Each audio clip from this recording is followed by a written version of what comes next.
Hello, Mr. Williams. My name is Daniel. I'm a long-haul trucker based out of Edmonton, Alberta.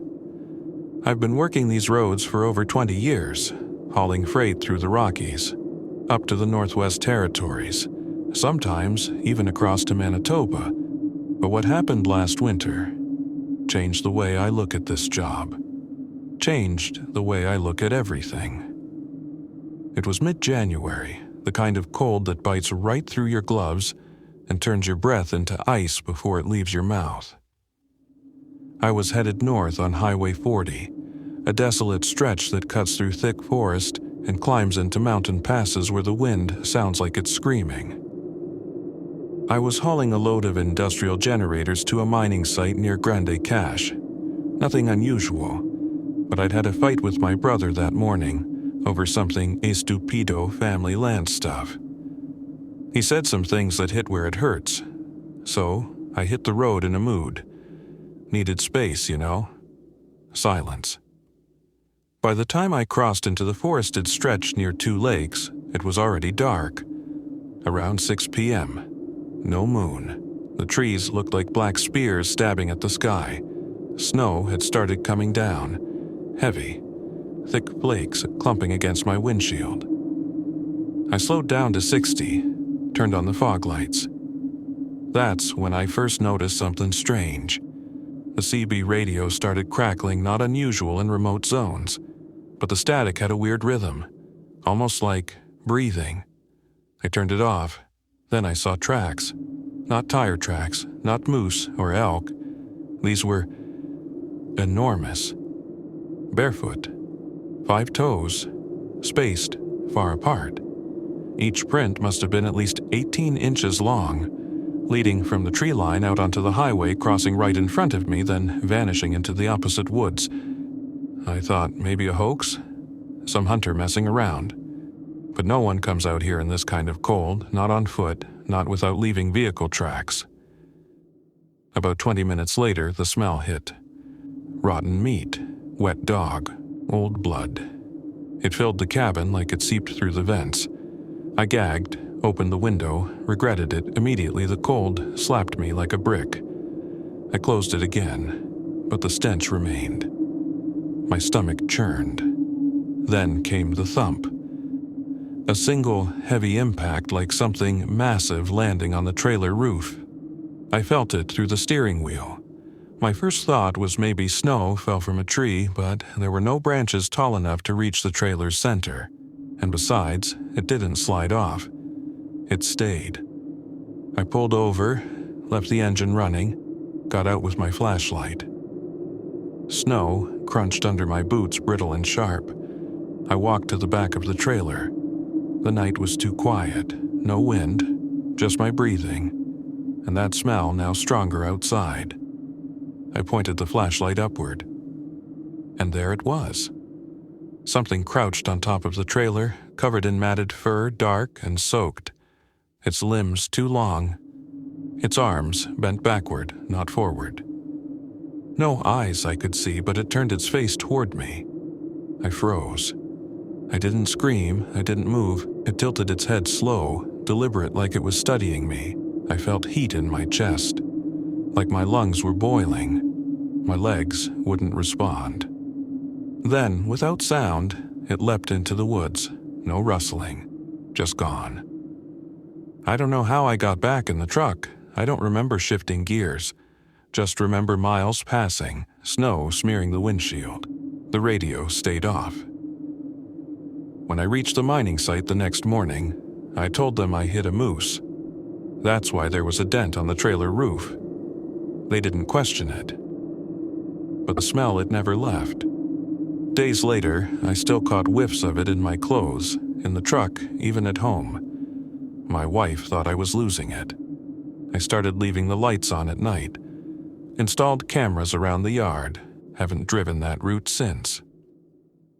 Sometimes, late at night, I wake up gasping for air, chest burning, and in the silence, I swear I hear the crunch of snow, right outside my window.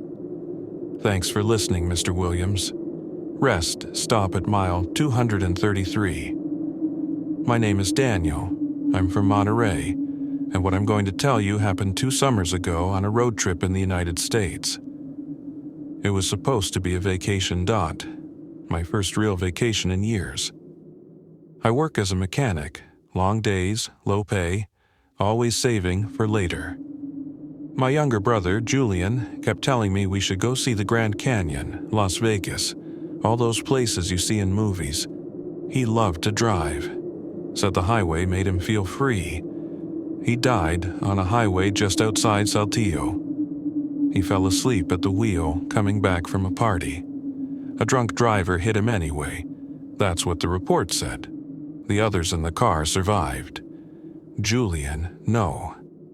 For months, I kept thinking that if I had gone to pick him up, if I had taken the keys, if I had done anything, maybe things would be different. After the funeral, I avoided long trips. I stayed in the city, worked more hours, went home, lay in bed. Every night I saw his car in my head, twisted under those lights. A year later, my cousins in Texas offered me their old Honda CR-V for cheap. They said, "Come pick it up, stay with us a week, take a road trip. You need to get out, hermano." My mother even pushed me. Julian wanted that trip, she said, Haslo too. So I went. I flew to San Antonio, stayed with my cousins, and together we checked the car. Oil, brakes, tires, everything. I planned a loop, west on I-10, up toward New Mexico, then to Arizona, Grand Canyon, back through New Mexico and Texas. 1 week alone, just the car, the road, and some old rock playlists. The first days were normal. Hot, long stretches of desert, gas stations with the same bad coffee and the same bored cashier. The car ran well. I tried not to think about my brother every time I saw a cross on the side of the road, but that part was harder. The night that matters started in Flagstaff, Arizona.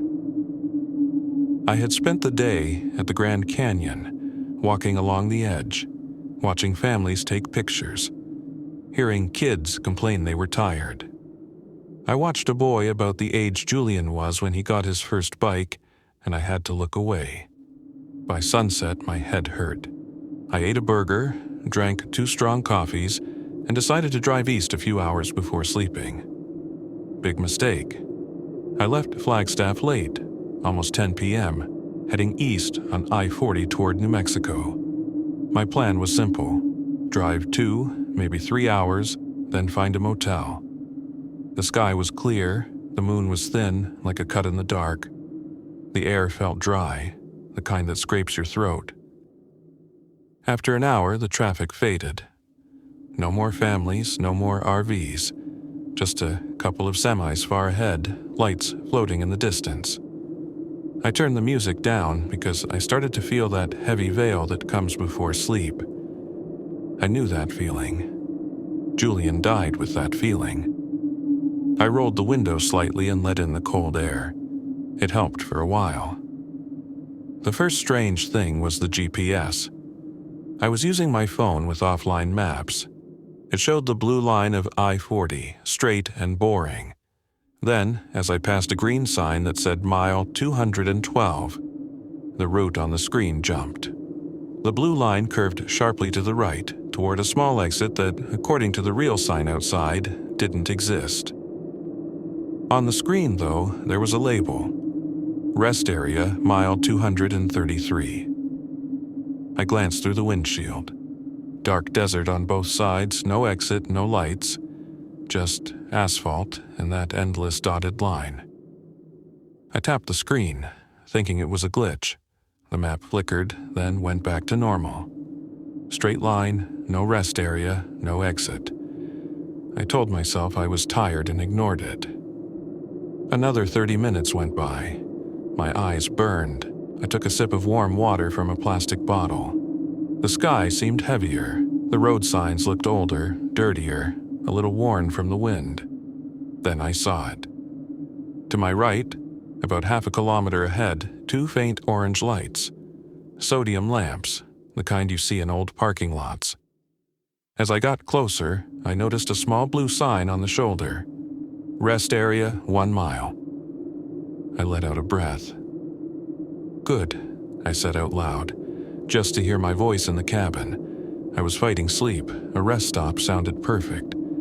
Bathroom, stretch my legs, splash cold water on my face. When I passed the sign, something in my stomach tightened. The number below the words was old, almost washed away, but I could read it. Mile 233. I felt my hands squeeze the wheel. It was the same number from the glitch on the GPS. The same exact phrase, dot. My skin prickled. Coincidence, I whispered, just coincidence. The exit appeared, a narrow lane to the right, cracked and a little uneven. The rest area itself sat a bit away from the highway, down a slight slope. 2 orange lamps, one working, one struggling. A single long building that I guessed was the restroom. Vending machines out front. One old pickup parked near the far end, facing away from me. Everything looked like it hadn't been renovated in decades. I turned in anyway. The CRV jolted over a pothole as I left the highway. My headlights slid over the asphalt, across faded white lines that marked parking spaces.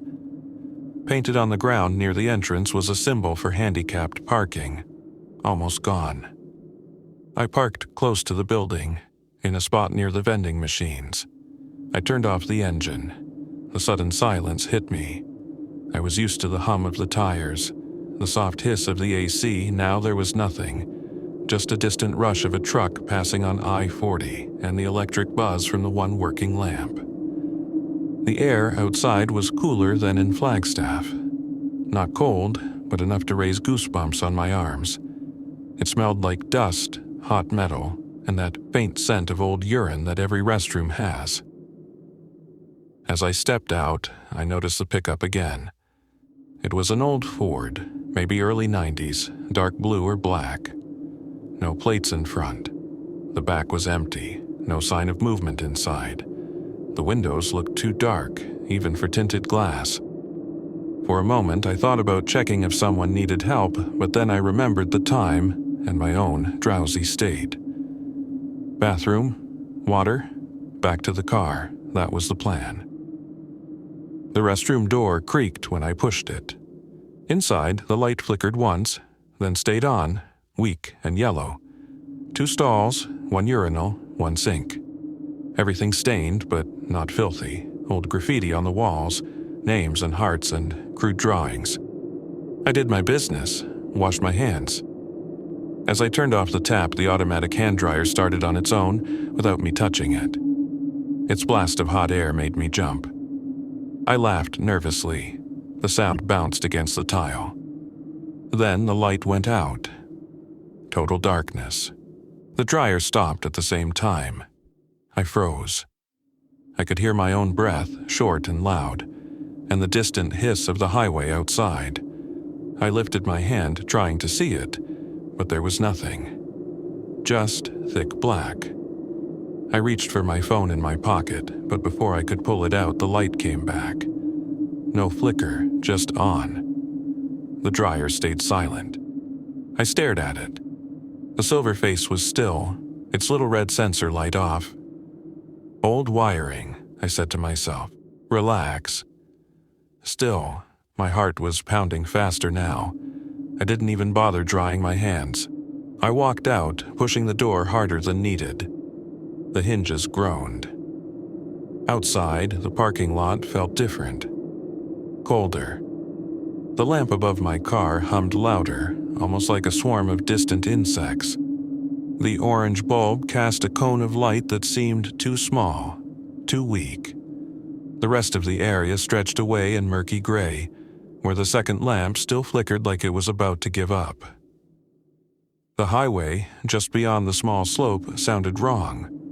The roar of engines came in short bursts, not steady, like the road itself was farther away than it really was. I glanced at the pickup. That's when I saw him. A figure stood behind it. on the side facing the desert opposite me. I didn't see him move there. He was just suddenly there, like he had always been part of the scene and my eyes only noticed now. He was tall, maybe a bit taller than me, thin, no hat. Clothes dark, impossible to tell color under those lamps. His head was turned toward the highway, not toward me. He stood so still that, for a moment, I thought he was a post or part of a sign. Something about the way his arms hung bothered me. Too close to his body, too straight. I didn't call out. I didn't want to. I opened the driver's door fast and slid in. I locked the doors by reflex and checked the mirror again. He hadn't moved. He still stood there on the other side of the pickup facing the interstate. Maybe he's a driver resting, I told myself. Just weird posture. I put the key in the ignition. The dash lights came on. The fuel gauge needle rose slowly. The clock said 12:47 a.m. I blinked. That couldn't be right. I had left Flagstaff around 10. I had been on the road maybe an hour and a half, not almost 3. Sure, I had stopped once for gas, but that had been quick. The phone would fix it. I reached for it. The screen showed 3:17 a.m. No signal. No bars. The battery icon stayed frozen for a second, then flicked to 1%. The phone vibrated once and shut itself off. I swallowed hard. The dry air scratched my throat. Outside, a semi roared by on the highway, but the sound came with a strange delay like a bad audio track. Turn on the car, leave, I told myself. I twisted the key. The engine turned over, then stopped. A sick click. The lights on the dash died for a heartbeat, then lit back up. I tried again, same thing. The CRV had run fine all week. The battery was new. On the third try, the engine caught. The whole car shuddered. The rearview mirror vibrated so hard I had to hold it with one hand. In that mirror, just for a second, I saw the figure behind the pickup. Now, he was turned toward me. I couldn't see his face. The light wasn't right for that. It was more like a hole where his face should be, a darker spot in the dark. A line of something pale down his chest, like a shirt unbuttoned, or scars, or maybe just a reflection. I don't know. The important part is that I knew, deep inside, that he was looking straight at me. My hands started to sweat. I put the car in reverse, forcing myself to look forward, not into the mirror. I eased the CRV out of the parking space and turned toward the exit lane under the orange lamp. The GPS, which had been off since the phone died, spoke. No screen, no light, just that flat female voice. In 300 feet, it said, turn right. I froze. The CRV kept rolling slowly. The steering wheel vibrated. The GPS spoke again, louder this time. In 300 feet, turn right. There was no right turn ahead. Only the short lane back to the highway, then the eastbound and westbound ramps. On the right, beyond the rest area fence, there was only desert. No road, no light. In 300 feet, turn right, it repeated. I slammed my thumb on the power button of the phone. Nothing. It stayed off. The lane rose toward the interstate. The white line marking the edge of the ramp glowed under my headlights. I could see the traffic now, more frequent. Trucks and a few cars burning east and west. I reached the junction where the ramp split, left for east, right for west. I was going east, but I hesitated because of that stupid voice stuck in my head telling me to turn right. In 300 feet, turn right. My temples throbbed. For a moment, the ramp looked wrong. The left lane seemed smaller, squeezed, as if it bent upward too steeply. The right lane, toward the west, looked wide and smooth. Safe. I almost turned the wheel there, almost. A memory hit me then. My brother's car wrapped around a metal barrier. The photo the police had shown us. He had almost stopped. He had almost pulled over. I took the left lane. As I reached the point where it merged with EI-40, everything happened at once. My headlights lit up the highway. A semi thundered past in the far lane, horn blaring. In my lane, coming straight at the merge point from behind a curve, I saw a small sedan moving too fast, hazard lights blinking. It wasn't in the proper lane. It was on the shoulder, cutting across, heading straight for the spot where my lane joined. For half a second, I was sure we were going to collide. The world shrank to two sets of lights, mine and theirs. I saw the glow of a dashboard, a pair of hands on a wheel, a face turned toward me with a look I recognized too well. Exhausted, lost, late. My foot hit the brake so hard my knee popped. The CRV screeched. Tires grabbed the asphalt. The seatbelt bit into my chest. The sedan shot past the front of my car by maybe less than a meter. I saw the driver's side clearly now. It was a young guy, early 20s, dark hair, a baseball cap. He didn't look at me. He stared straight ahead, mouth open as if mid-word. Then he was gone, merging onto the road, vanishing into the line of truck lights like he had dissolved. The GPS voice spoke one last time. Route recalculated. I realized I was shaking. Cars behind me flashed their lights. I had stopped almost on the merge point. I forced myself to breathe, to move, to push the gas. The CRV rolled forward, wheels humming again. I stayed in the right lane, gripping the wheel so hard my fingers hurt. I didn't look in the rearview mirror for several minutes. When I finally did, there was no exit behind me. No orange lamps. No blue sign. Just dark highway, flat and endless. I drove until dawn, not because I wanted to, but because I couldn't make myself stop. Not at a rest area, not at a truck stop, nowhere.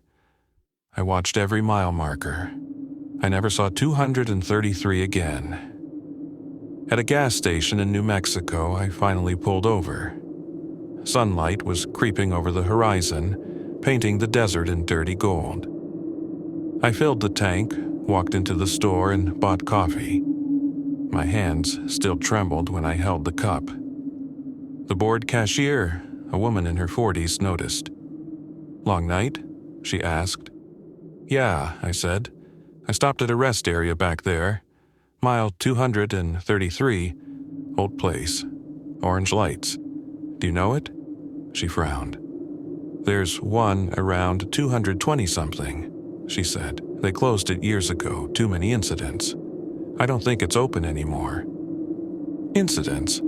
She shrugged. "People falling asleep and crashing after they left. Couple of suicides. A bad pileup one night, you know how it is. They put fences, blocked the exit. Folks still talk about it, though. My brother used to say you could see cars there that weren't really there." She smiled weakly. "Stupid stories." I thought about the pickup, the figure behind it, and the sedan that almost hit me. I thought about the GPS speaking while the phone was off. Yeah, D-hey, stupid stories. I got back in the CRV. The phone turned on without problem. Battery at 47%, time 7:03, AM full signal. My map showed the stretch of I-40 I had driven. No rest area at mile 233. No exit. Just a gray mark that said closed facility. When I zoomed in so far, the app almost glitched. I finished the trip. I went back to Texas, then home to Monterey. I kept working. Life continued, but something changed. Before, the highway meant the place where I lost my brother. Now, it also meant the place where I almost joined him. Sometimes I wonder, if I'd listened to that voice and turned right when it insisted, what would I have found? Another lane that shouldn't exist? A parking lot full of cars without drivers? That tall figure waiting beside my door instead of behind some pickup? I don't know. What I do know is that since that night, I don't ignore my fatigue anymore. If I feel my eyelids heavy, I stop, even if I have to sleep sitting in the car outside a busy gas station with bad music playing. I still think of Julian every time I pass a roadside cross. But now, when I imagine him at the wheel, I also see that young man in the sedan crossing my path for a second in the dark. Like the road tried to repeat the same story and something forced it to fail. Maybe the highway eats people. Maybe the closed rest area is still there, behind some line we can't see.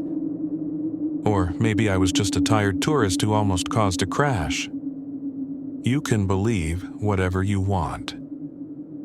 I just know that when my GPS says turn right out in the middle of nowhere, I keep straight. Always. Because somewhere in Arizona, on some mile that doesn't appear on any map, there's a parking lot with an old pickup and a tall figure that never moves. And I'm not going back there. Night shift on the border road. Good evening, Mr. Williams. My name is Luis.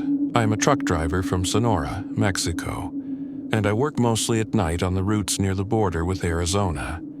I listen to your program when I am on the highway, so I decided to send you this story. I want to make it clear, I am not the kind of man that sees ghosts everywhere. I grew up in a ranch. My father taught me to keep my feet on the ground. I believe in God, but I also believe in diesel, in dust, and in bills that do not forgive. When this happened, I was in one of the worst moments of my life. My wife had left 6 months before.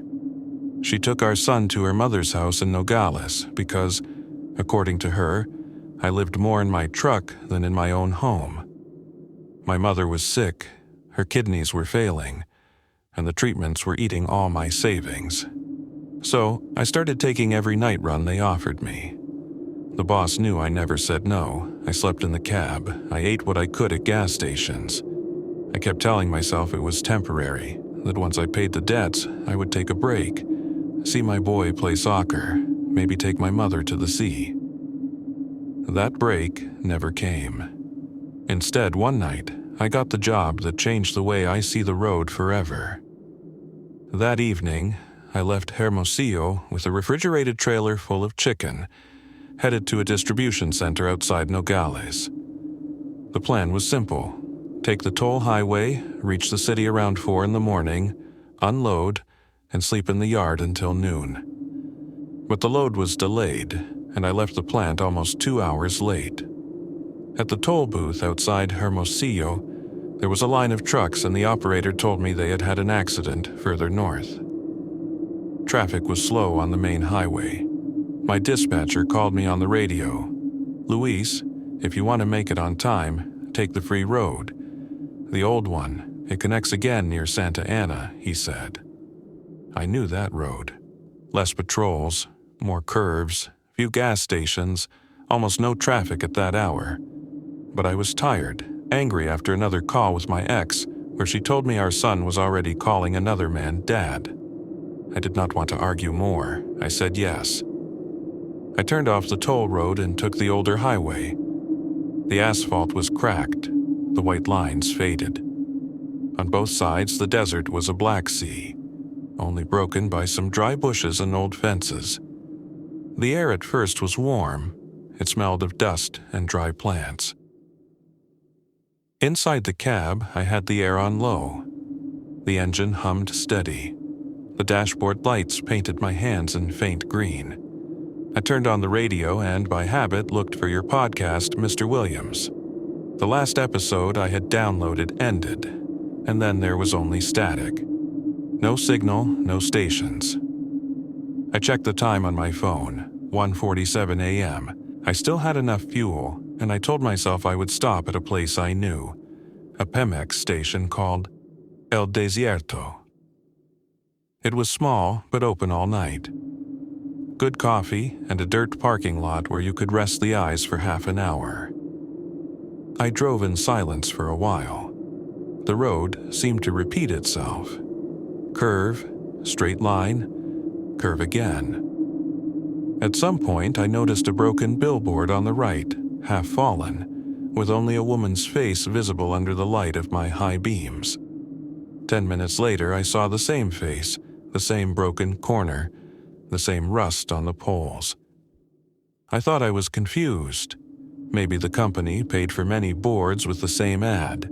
Maybe my mind was playing tricks because of the lack of sleep. I kept going. That was when the temperature changed.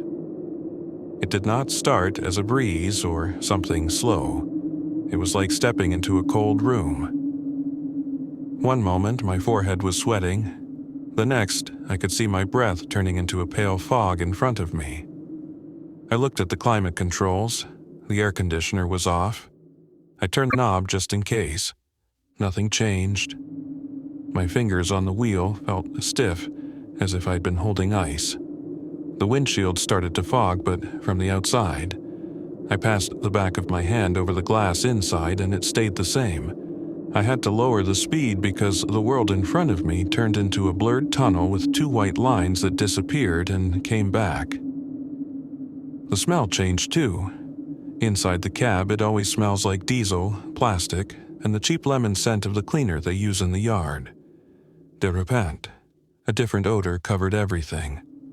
A mix of burnt rubber, smoke, and something like cheap men's cologne, that strong kind that stays in your nose for hours. I knew that combination. Every trucker around Nogales knew it. A year before, a driver had died in a fire at a gas station on this same highway. They said his brakes overheated. The trailer caught fire near the pumps, and he did not get out in time.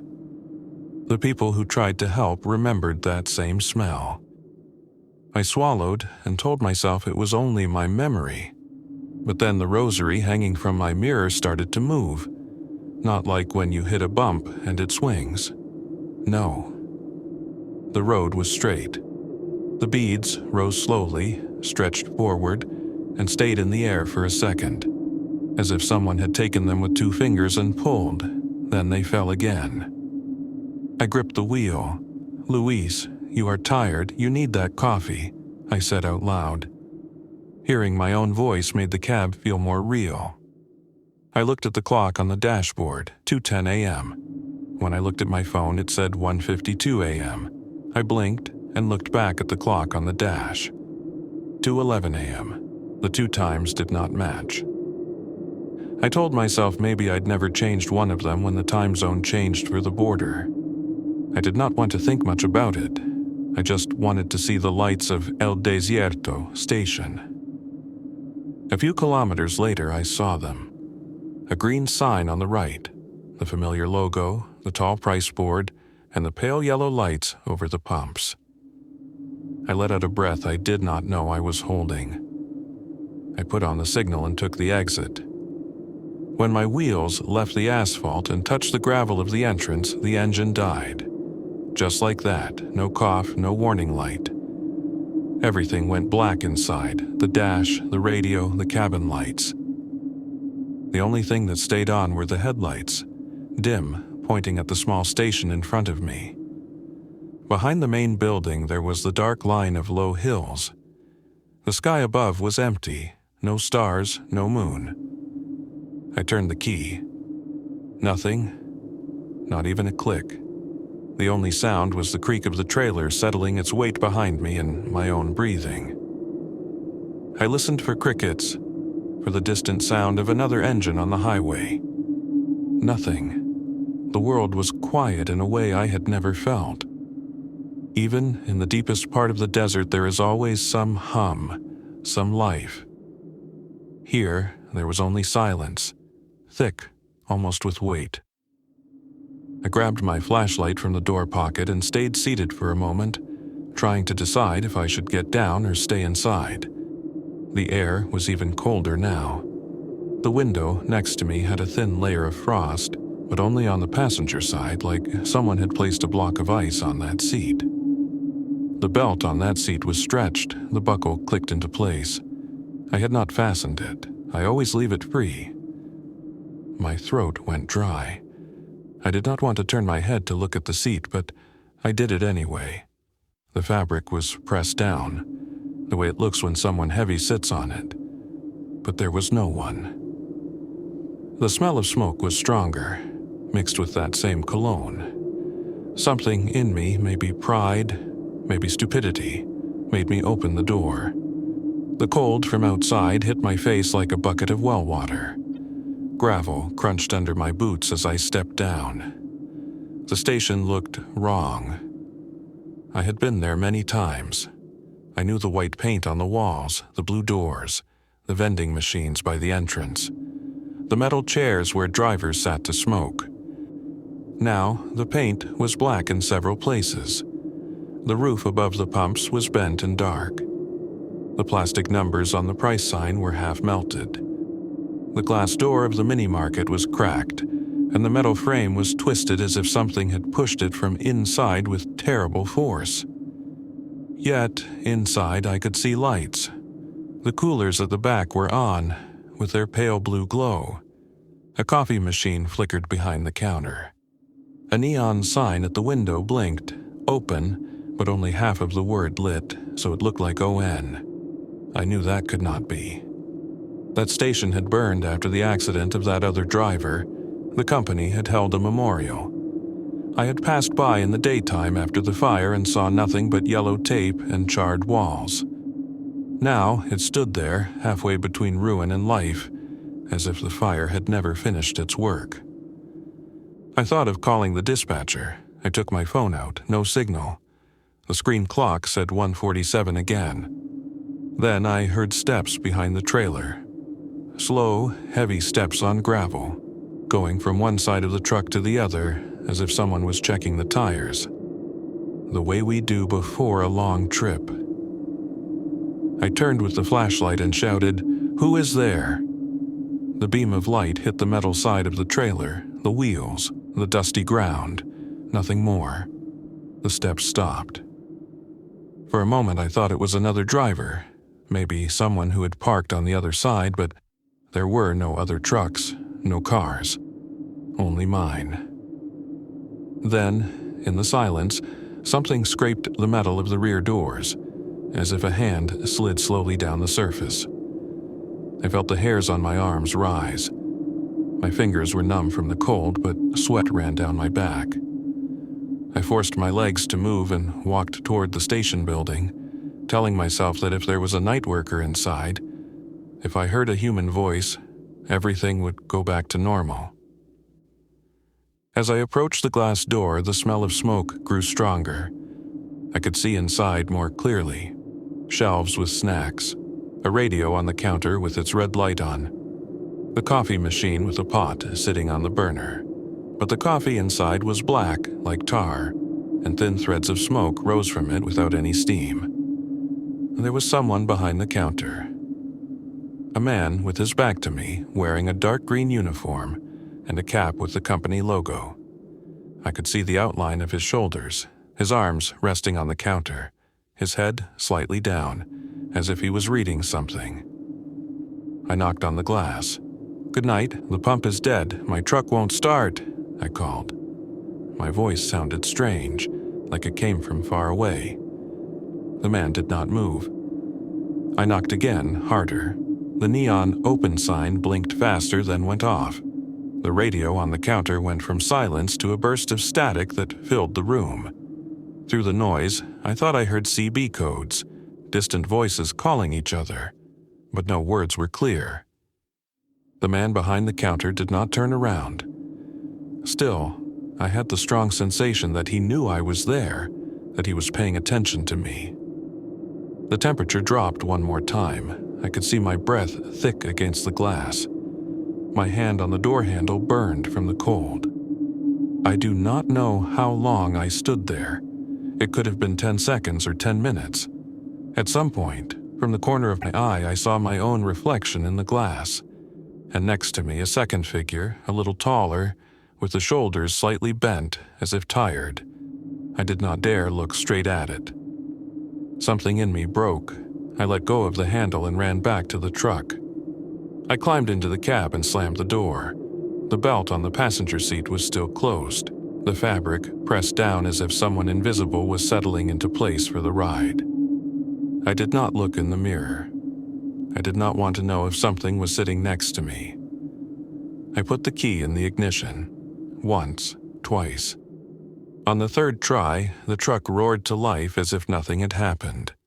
All the lights on the dashboard came back. Oil, temperature, battery. The radio turned on with a pop in the middle of an old norteño song. I did not check the station. I did not look at the phone. I just shifted into gear and left the lot, throwing gravel behind me. When my wheels touched the highway again, the temperature inside the cab went back to normal. The frost on the window disappeared, except for one small patch on the passenger side, shaped like a hand pressed against the glass. It stayed there for several kilometers, even when the air was warm again. I did not stop until I saw the first toll booth near Nogales. The sky in the east was already turning lighter, with a dirty gray strip over the hills. The woman at the booth looked tired. Her hair was tied up, her eyes had dark circles. She took my ticket and leaned out a little, sniffing the air. "Smells like smoke," she said. "Like that night of the fire on the old station." I froze. "That was on the free road," I answered, trying to sound calm. "El Desierto." She nodded. "Yes, the poor guy that died there. They say he stayed until the end because he had no one waiting at home. Men like that should not be working the night shift." I wanted to tell her I'd just been there, that I'd seen the burned roof, the neon sign, the man behind the counter who never turned around, but my tongue felt thick, like it belonged to someone else. Instead, I paid and drove on. When I reached the distribution center, the guard at the gate checked my papers and looked at the route printed automatically in the system. "You took the toll road all the way," he said. "Good choice. There was an accident on the free road this night." I stared at the screen. According to the GPS, my truck had never left the main highway. There was no record of the detour, no stop at that station, no strange pause in the middle of nowhere. But the smell in the cab stayed with me for days. Smoke and cheap cologne. And for a week, every time I sat in the driver's seat, the passenger belt was fastened, no matter how many times I left it loose. After that night, I stopped accepting full-night runs. I asked for shorter routes, more daytime driving. I am still paying debts, still trying to be a better father, still taking my mother to her treatments. Life goes on. But when I have no choice and I must drive near the border road at those hours, I never, ever take the old free highway. I keep to the toll road even if it costs me more. Sometimes in the mirror, I think I see a second silhouette next to mine in the cab, just for a fraction of a second when another truck's lights hit my window. The temperature drops for a breath. The air smells of rubber and smoke, and the rosary swings without reason. I ask out loud, "You are still working, brother?" And then I turn up the volume on your podcast, Mr. Williams, like a man who turns on the light in a dark room.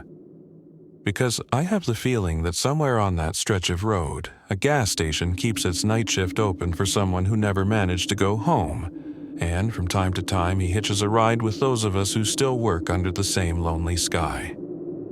Highway motel in the middle of nowhere. "Good evening, Mr. Williams.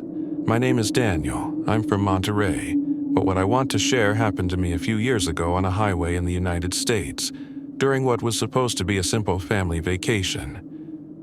I never thought I would write to a horror show. I used to laugh at these things, to be honest. I always said that fear was for people with too much free time. But after that night, I stopped laughing. I don't drive at night anymore. I don't take back roads. And I don't stay in motels by the highway, no matter how cheap they are. I'll try to tell this as clear as I can.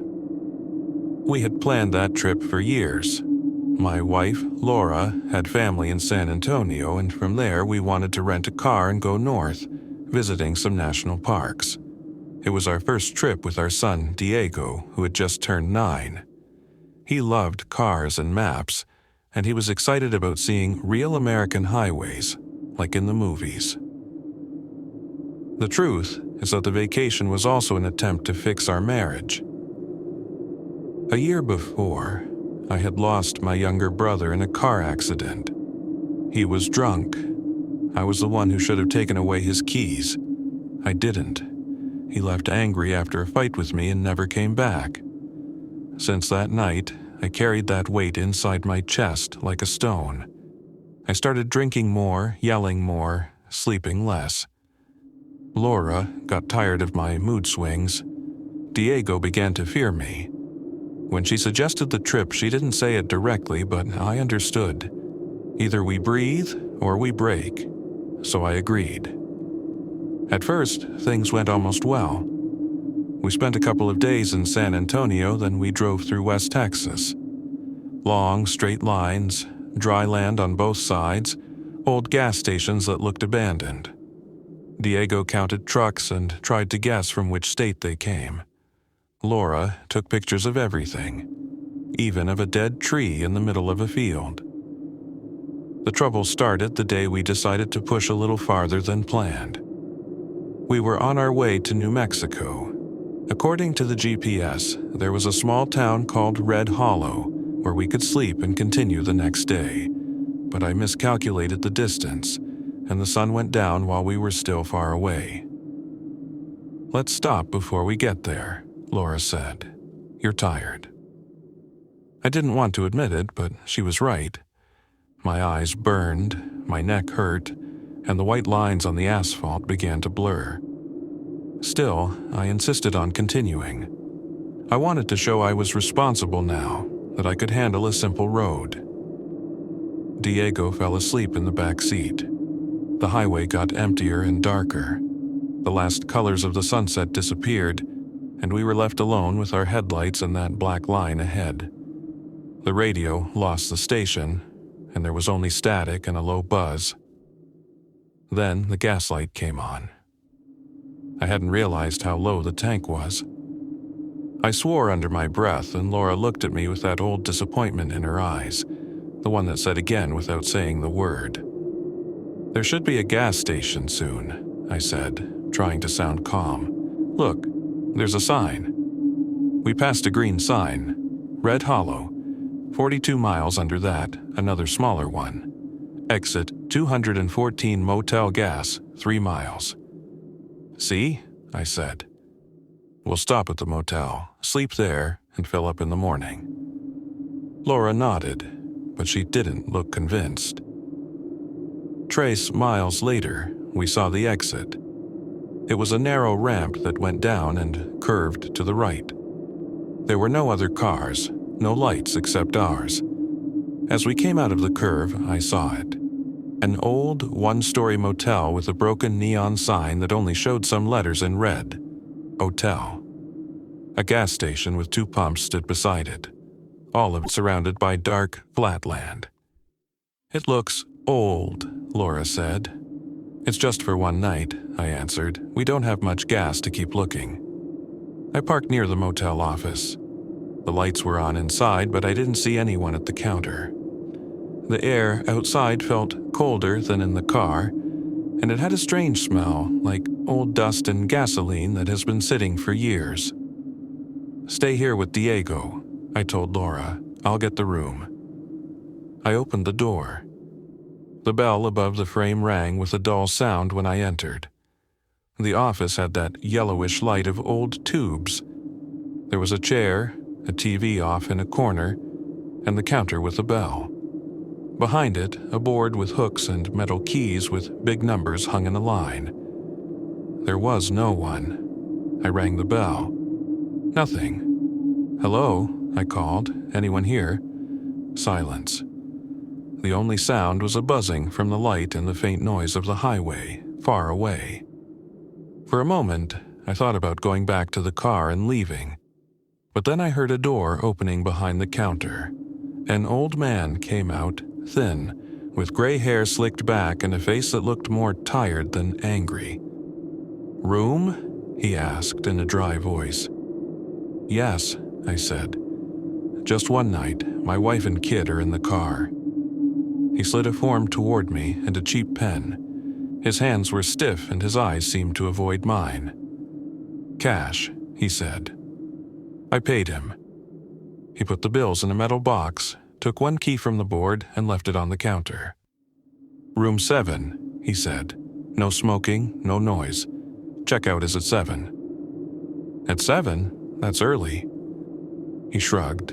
It was clear he didn't care what I thought. I took the key and went back to the car. "They have a room," I said. "Number 7. Laura looked at the motel row. All the doors were closed, all the windows dark. "There are no other cars," she murmured. "Better, less noise," I tried to joke. Nobody laughed. Room 7 was near the end of the row, almost at the corner of the building. The paint on the door was peeling. When I opened it, a smell of humidity and something old came out, like a closet that has been closed for years. Inside, there were 2 beds, a small table with a lamp, a TV from another decade, and a heavy curtain over the window. The air conditioning unit in the wall vibrated with a constant low noise and blew air that was too cold. Diego woke up when I carried him in my arms. "Where are we?" he asked, half asleep. "In a motel, champ," I said. "We'll rest here, and tomorrow we'll keep going." He nodded and fell asleep again as soon as I put him on one of the beds. Laura placed her bag on the table and looked around. "This place is horrible," she whispered. "It feels wrong." I felt it too. The room was clean, in a basic way, but there was something off. The way the lamplight left some corners too dark. The way the carpet absorbed the sound of our steps completely. The way the air felt heavy, as if many people had breathed fear in there and it never went away. Still, I tried to stay calm. I had promised myself I would be different, more stable. I hugged her from behind. "It's just one night," I said. "We're together. That's what matters." She didn't push me away, but she didn't answer either. We brushed our teeth in a tiny bathroom with a flickering light. The mirror had small black spots where the silver had peeled. When I looked at my reflection, for a second I thought I saw someone behind me at my back, a shadow near the door. I turned around quickly. There was no one. Just the shower curtain that moved a little with the draft. I told myself it was fatigue. The long drive, the darkness, the argument in my head that never stopped repeating my brother's name. We turned off the light and tried to sleep. Diego breathed deeply on the other bed. Laura, next to me, stayed rigid for a long time until her breathing slowed down. I don't know how much time passed. The only sound was the hum of the air conditioner. I stared at the ceiling, thinking of my brother. His last words, the slam of the door, the phone call at 3 a.m. That was when I noticed the temperature. At first, I thought the air unit had frozen. The room got colder, but not in a normal way. The air felt like it came from inside a freezer. My breath came out in small white clouds. I sat up and looked at the unit. The little green light said it was set at a moderate level, nothing extreme. Still, the cold kept growing. My hands started to shake. "Laura?" I whispered. "Do you feel that?" She did not answer. I put a hand on her shoulder. Her skin was ice cold. I turned on the lamp. Laura was lying on her side, facing the wall, eyes open, wide open. Her pupils were huge, as if she were looking at something that scared her to death. But her body was stiff, and she did not blink. "Laura!" I grabbed her and shook her. She shuddered all at once, like someone waking up from a nightmare, and a short scream came out of her throat. "What? What happened?" she asked, confused, breathing fast. "You were awake," I said. "Your eyes were open." "I was dreaming," she said. "I saw, I don't know, someone was by the window watching us." My heart started to pound. I turned toward the curtain. It was closed, but now I noticed something that hadn't been there before. A stain.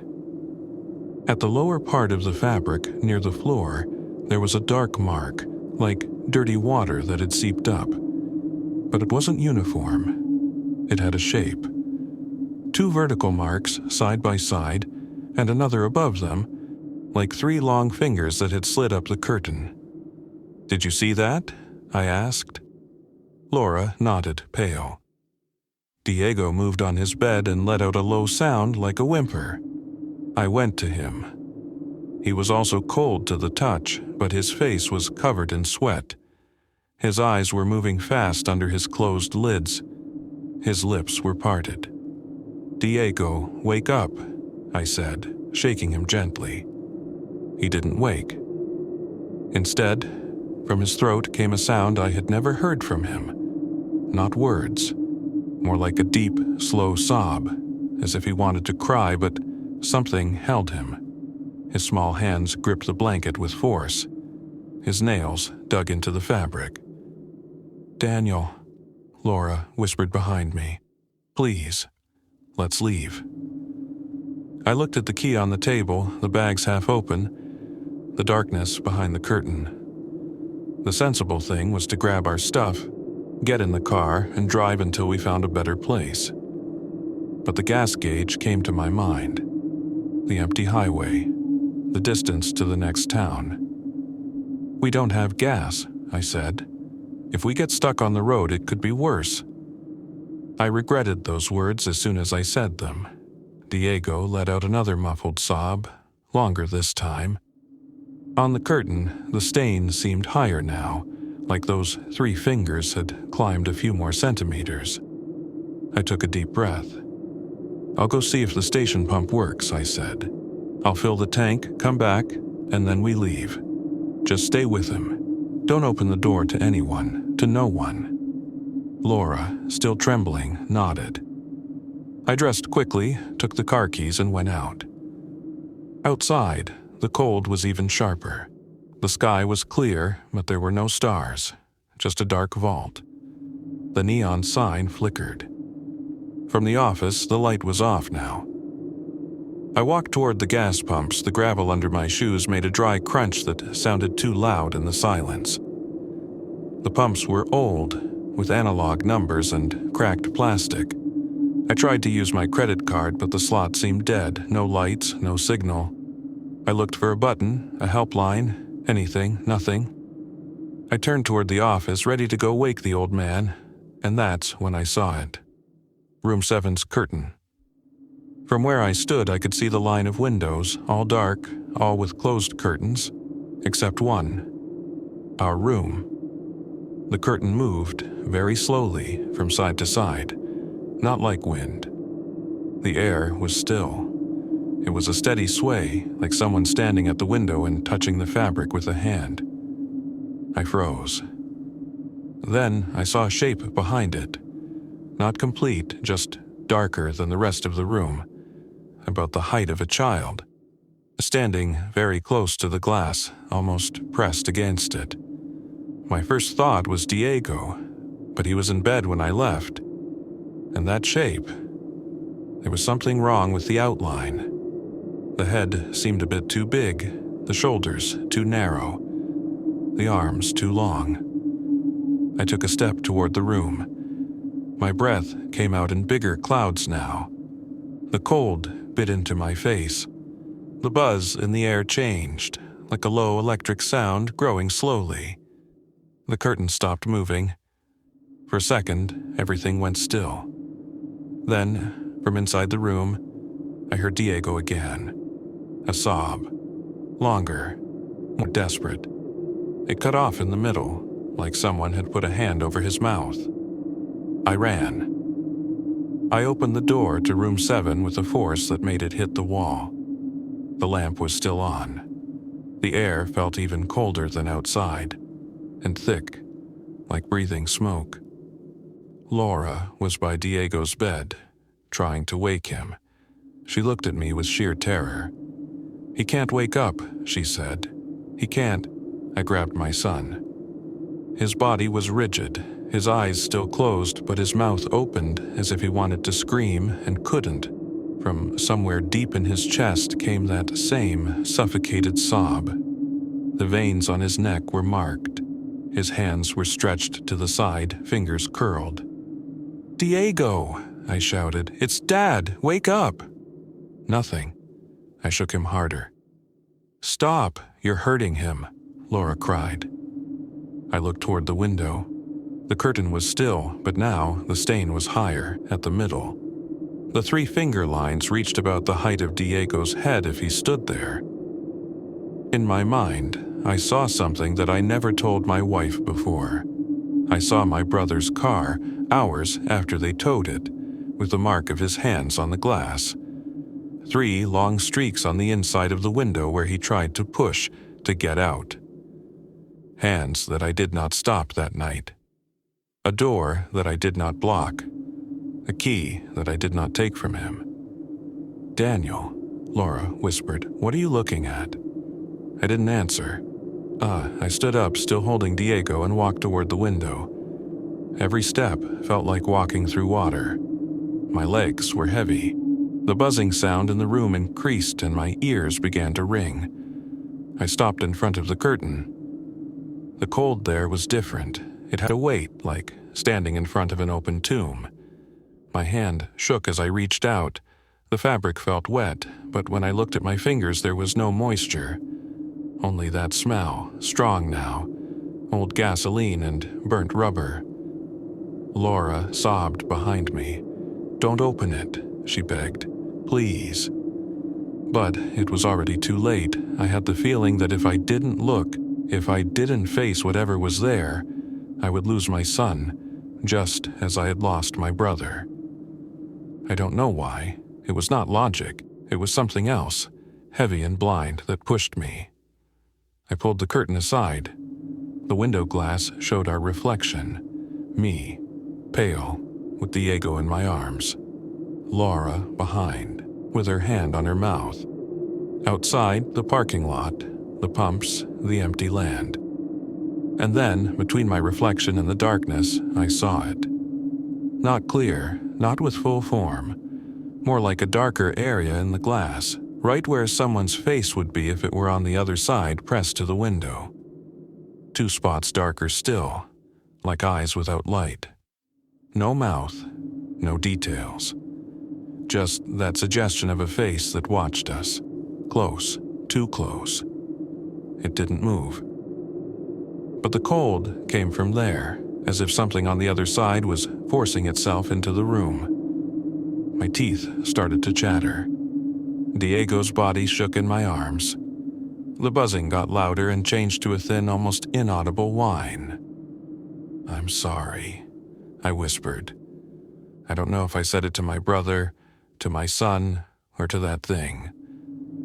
The whine stopped. Diego's body went limp in my arms, like all tension had left him. For a second, I thought he had died. My heart almost exploded. Then he took a deep breath, a normal one. Another. He opened his eyes. "Dad," he said, sleepy. "Why are you crying?" Only then I realized my face was wet. I looked back at the glass. The dark shape was gone. The stain on the curtain was still there, but lower now, as if whatever had climbed up had gone back down. We didn't stay to ask questions.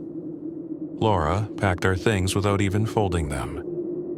I carried Diego to the car. He fell asleep again right away, as if nothing had happened. When we passed in front of the office, I saw the old man standing inside watching us through the window. For a second, our eyes met. His face was pale. He didn't raise a hand, didn't nod.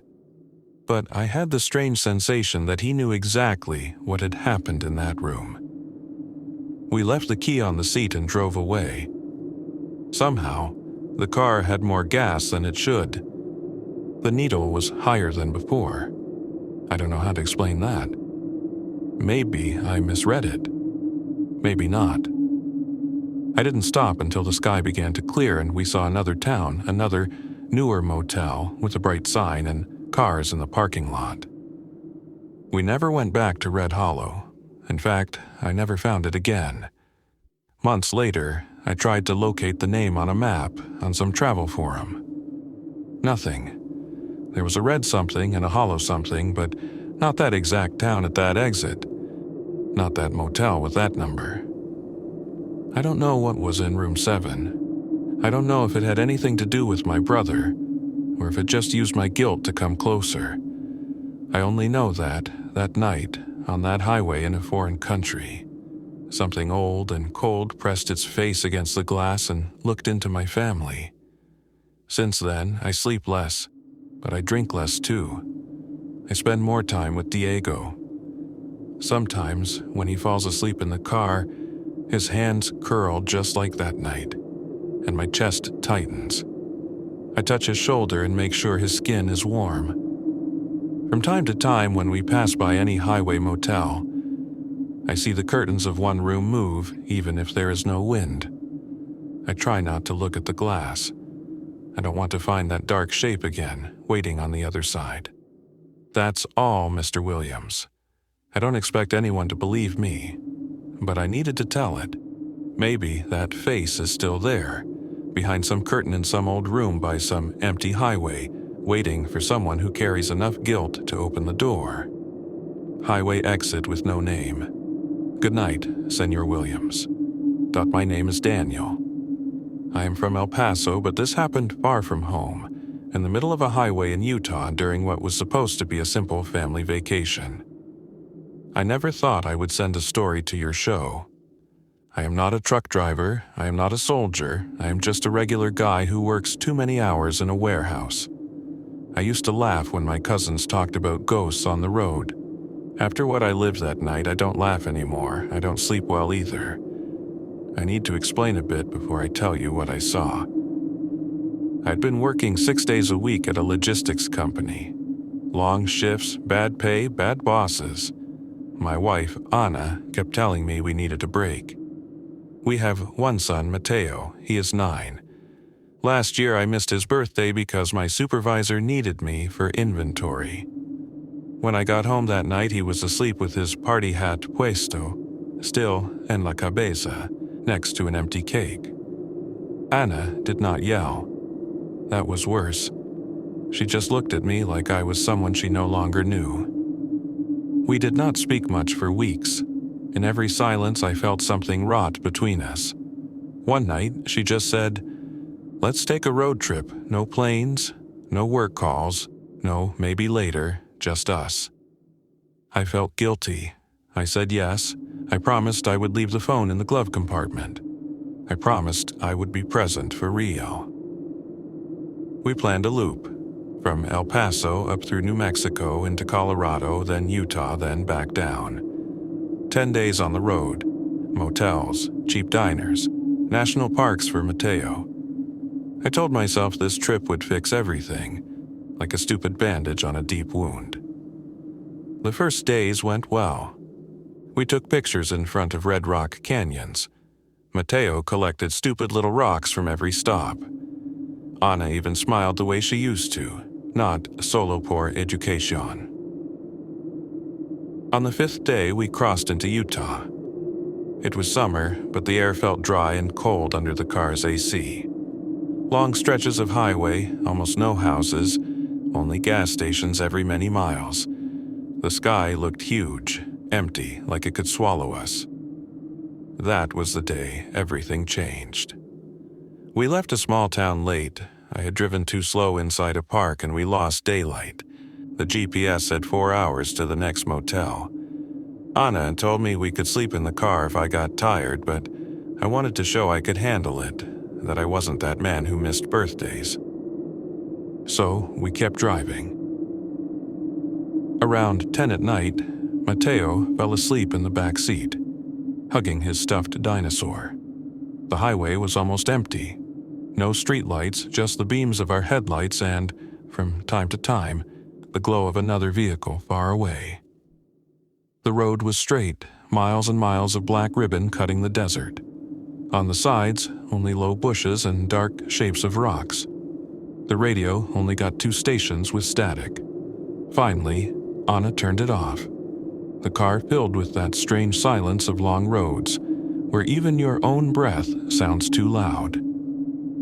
I began to feel that pressure behind the eyes, that tiredness that is not just lack of sleep, but weeks of stress that suddenly fall over you.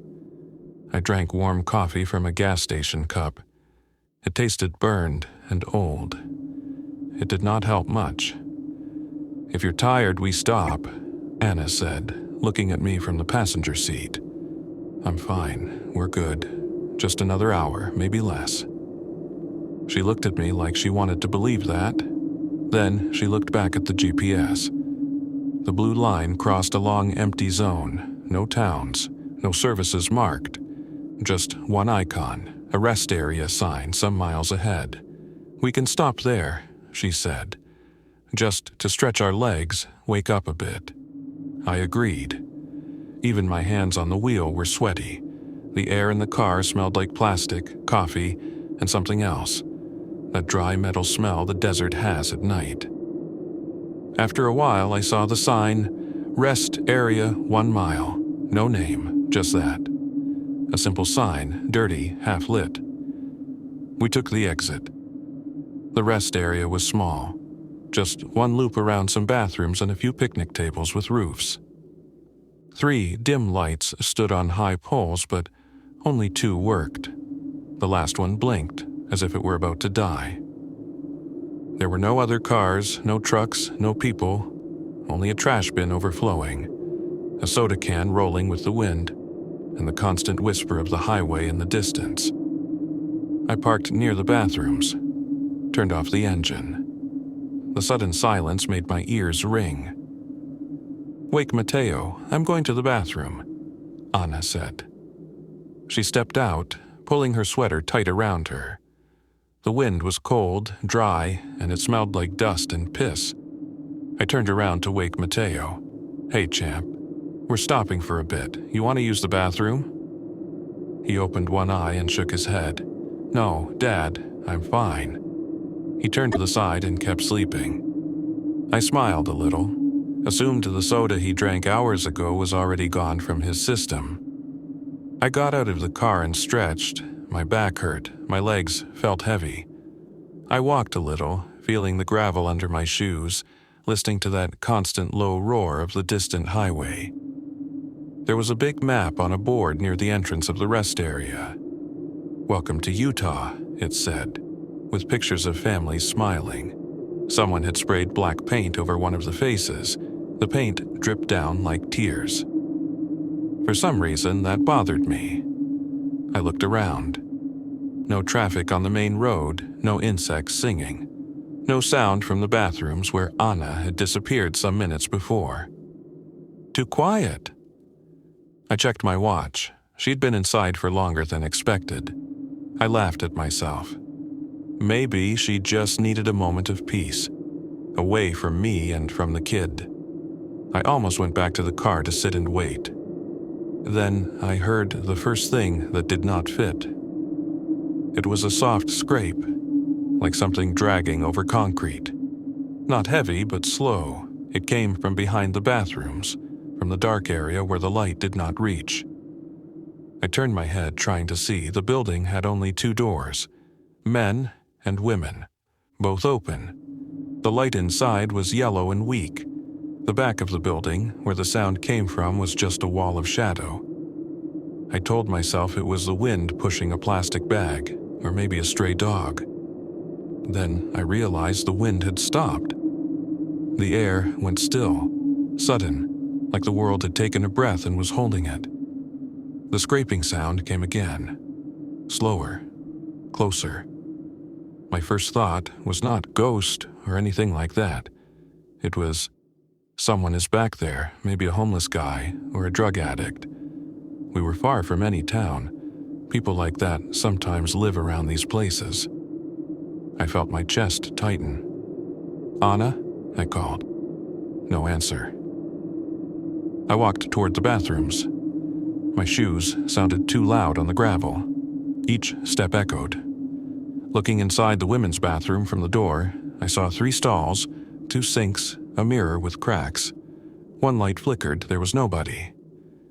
At least, that is what I thought at first. I pushed the first stall door, empty, the second. Empty. The third was open, also empty. No Anna, no bag, no phone, nothing. I felt a small wave of anger. Maybe she had gone back to the car and I had not noticed. Maybe she thought it would be funny to scare me. I stepped outside again, ready to shout her name. The car was there. All doors closed. Matteo still sleeping in the back. I could see him through the glass, his face lit by the weak light of the rest area. But Anna was not there. The scraping sound came again. This time, it was on the other side of the building, like something circling it. At that point, I should have grabbed my son, gotten in the car and left. I know that. But there's that other part inside you, the one that says you can't leave her here. That part pushed me to walk around the building. As I turned the corner, the working lights of the rest area failed. Not all at once. First one blinked, then the other. For a second, both went off. The only light was the pair of headlights from our car, yellow and weak when seen from that angle. In that brief darkness, I heard something else. A soft, muffled sound, like someone trying to breathe through a pillow. When the lights came back, I was at the rear wall of the bathrooms. The smell hit me first. Not blood, not trash. It was a smell like wet clothes left too long in a closed space, moist and cold. It did not fit with the dry desert air. The wall had a metal door, small, with a padlock, maybe for cleaning staff. Next to it, on the ground, there was a dark trail. It looked like water that had leaked from inside, but it was too thick. It followed the base of the wall around the corner. The scraping sound came again, in front of me now. I lifted my eyes. Next to the last light pole, at the edge of the paved area where the gravel began, there was a shape. At first, I thought it was a person crouched on the ground facing away from me. It had the size of an adult, but the proportions were wrong. The arms were too long, the back too hunched, the legs folded under it at an angle that seemed painful. Its skin, if that was skin, looked pale under the bad light. Wet, like it had come out of water. It did not move except for a slow rise and fall, as if it were breathing. For a second, my brain tried to fix the image. It told me it was a man in a hoodie, or an animal, or even just a pile of bags. Then it turned its head, not all the way, just a little, enough. I did not see a face. There was nothing that I could call eyes or mouth. Just a smooth, dark surface, like someone had erased its features. The scraping sound came from its hands, or whatever it had in place of hands. They were pressed on the ground, long and thin, and they moved slowly, pulling its body forward, like a silent crawl, toward the bathrooms, toward me. My legs froze, my throat closed. I wanted to shout, but my voice broke inside my chest. There was a loud thump in my ears, my own heart. In that second, I understood something that made no sense, but felt true. Whatever that thing was, it knew I was there. It did not have eyes, but it knew. And it had been here before. The map with the sprayed face, the overflowed trash, the silence too thick for a place next to a highway. How many had stopped here before us? The creature, or lo que fuera, stopped for an instant. Its head tilted a little, like it was listening. Then it moved again, but this time it did not come toward me. It turned its body and dragged itself toward the car, toward my son. That broke whatever spell had me stuck. I ran. I did not think. I did not plan to be brave. I just ran, fueled by pure panic. The gravel cut through my sneakers as I moved, but I did not feel pain. I only saw the dark shape between me and the car. In that moment, all the lights went off. Total darkness. The only thing I could see were my own thoughts. Anna, Matteo, the empty bathroom. the thing on the ground.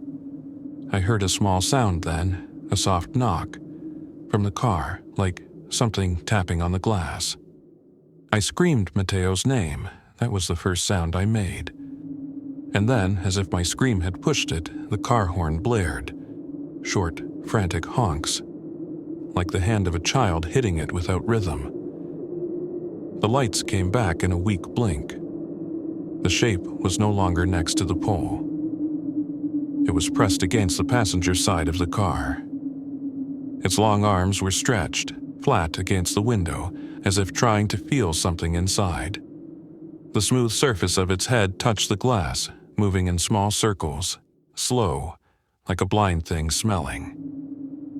Inside, I saw Mateo's face through the windshield.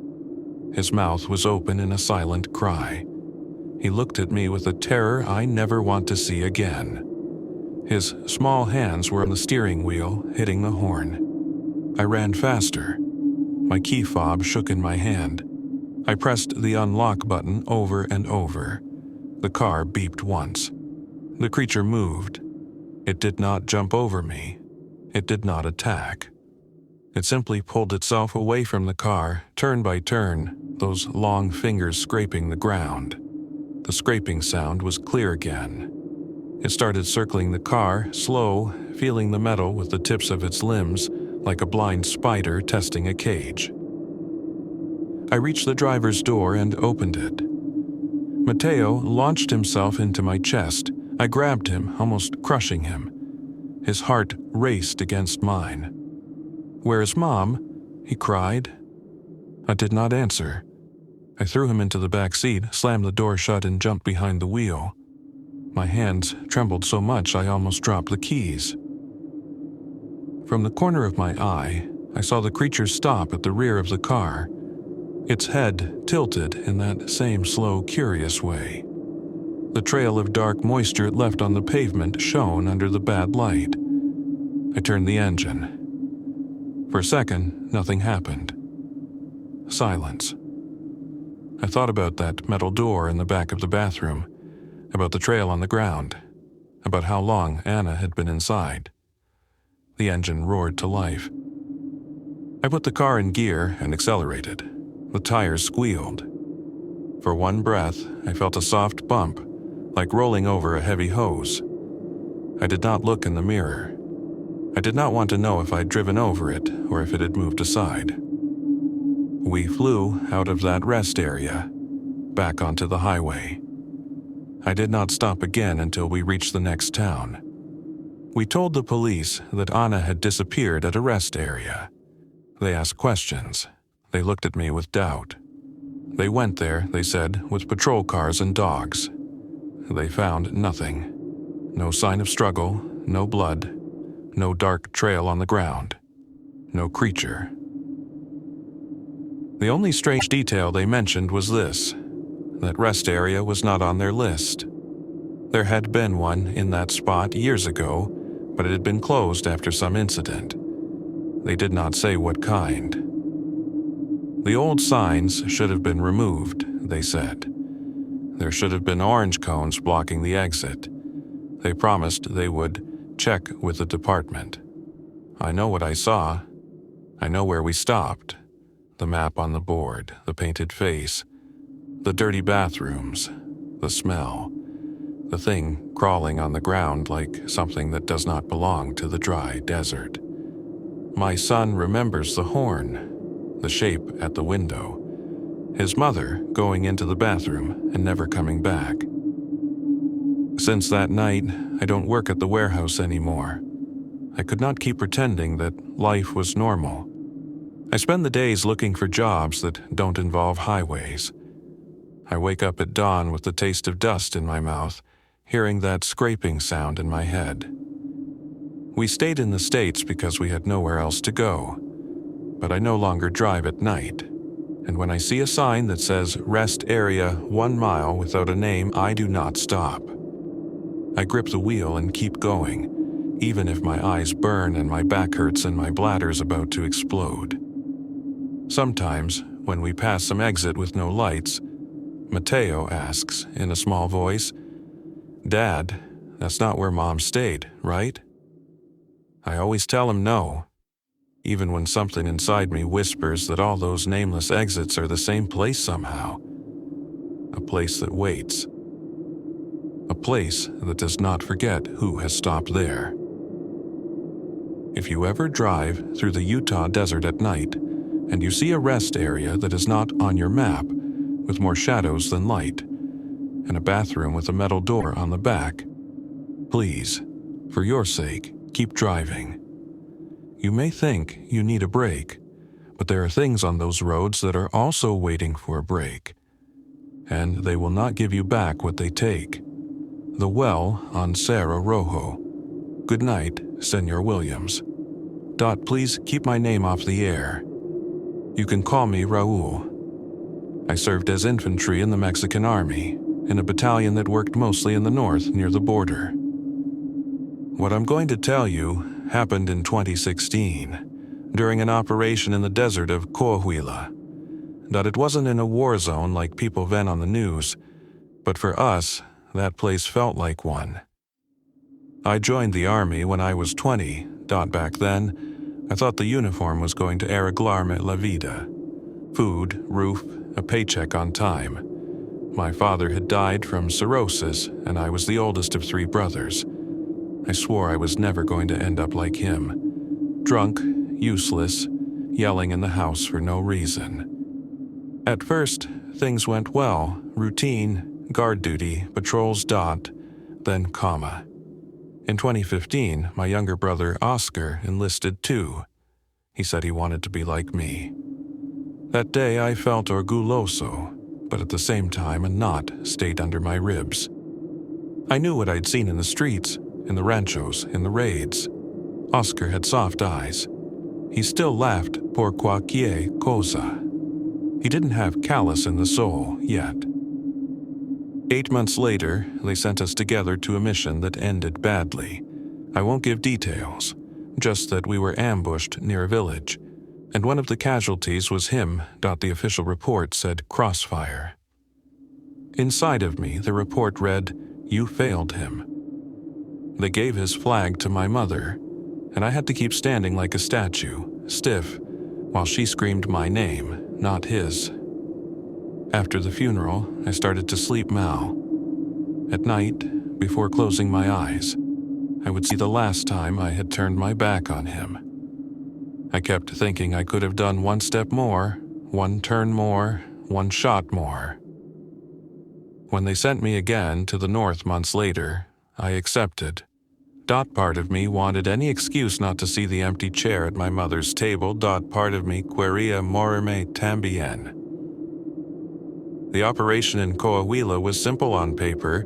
We had to secure an old ranch and a hill nearby, called Cerro Rojo by the locals. The ranch had been used as a safe house by a group that had gone off-script with their bosses. Our information said there might be people hidden there, maybe weapons, maybe bodies. We arrived in 3 Humvees at dusk. The desert at that hour looked like a sea made of stones and dry bushes. The air smelled of dust and diesel. Our engines were still hot when the sun went down behind the low hills and the sky turned thick and heavy. The ranch house was in ruins. 2 floors, walls cuartetas, windows without glass.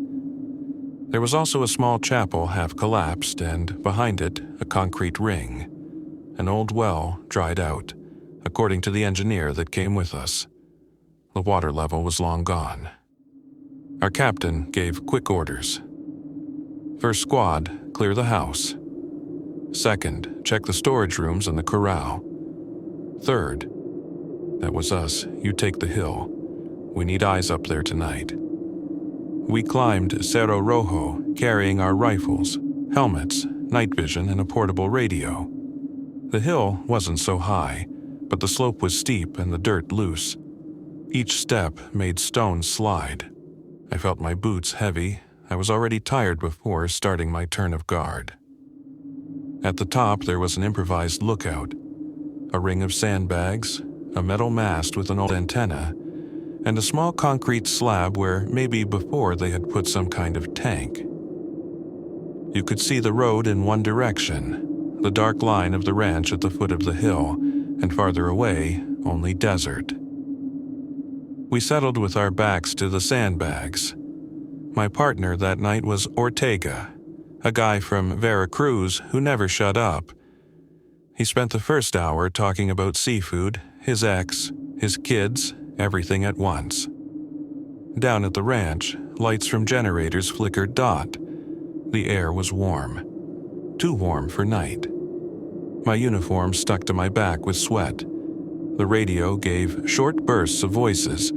House clear. Nothing in the storage rooms. We'll search the well tomorrow. When our turn from 0 o'clock to 2 o'clock came, the desert was mute. Even the insects had stopped making noise. That silence felt wrong, but I blamed my nerves. I remember that for a while, I stared at the red light of the radio, waiting for Oscar's voice. Absurd, I know. He had been dead more than a year. Still. There were seconds where I almost called his name through the headset. The first strange thing happened around 1 in the morning. I was watching the road through my night vision. The world was green and grainy. Nothing moved except the blur of the wind lifting a little dust. I took the goggles off because my eyes started to burn. Without the device, the dark felt thicker. I blinked several times and rubbed my face. That's when I noticed the temperature. 10 seconds before, the air had been hot, almost sticky. Now, a cold wave ran over the hill, as if someone had opened the door of a giant refrigerator in front of us. It wasn't just fresh. It cut whatever sweat I had on the skin. My knuckles hurt from the sudden change. "Lo sentiste?" murmured Ortega. He rubbed his forearms. I nodded. Maybe a wind current. There was no wind. The bushes at the slope stayed still like painted dot. The radio gave a low burst of static, a buzzing that made my teeth itch. I turned the knob thinking maybe the battery was failing. The buzz climbed, then fell, like someone turning a dial on the other side. Then, from below, from the ranch, I smelled wet earth. You have to understand, we were in dry season. For kilometers around there was no water. Even the little river that the map showed was a line of mud. And yet that smell climbed the hill as if the ground had been opened and a mass of damp soil had been thrown at our faces. It didn't smell like rain. It smelled like earth that hadn't seen air in years. "Do you smell that?" I asked. Ortega grunted and covered his nose with his hand. "Maybe the well," he said. "They must be checking it."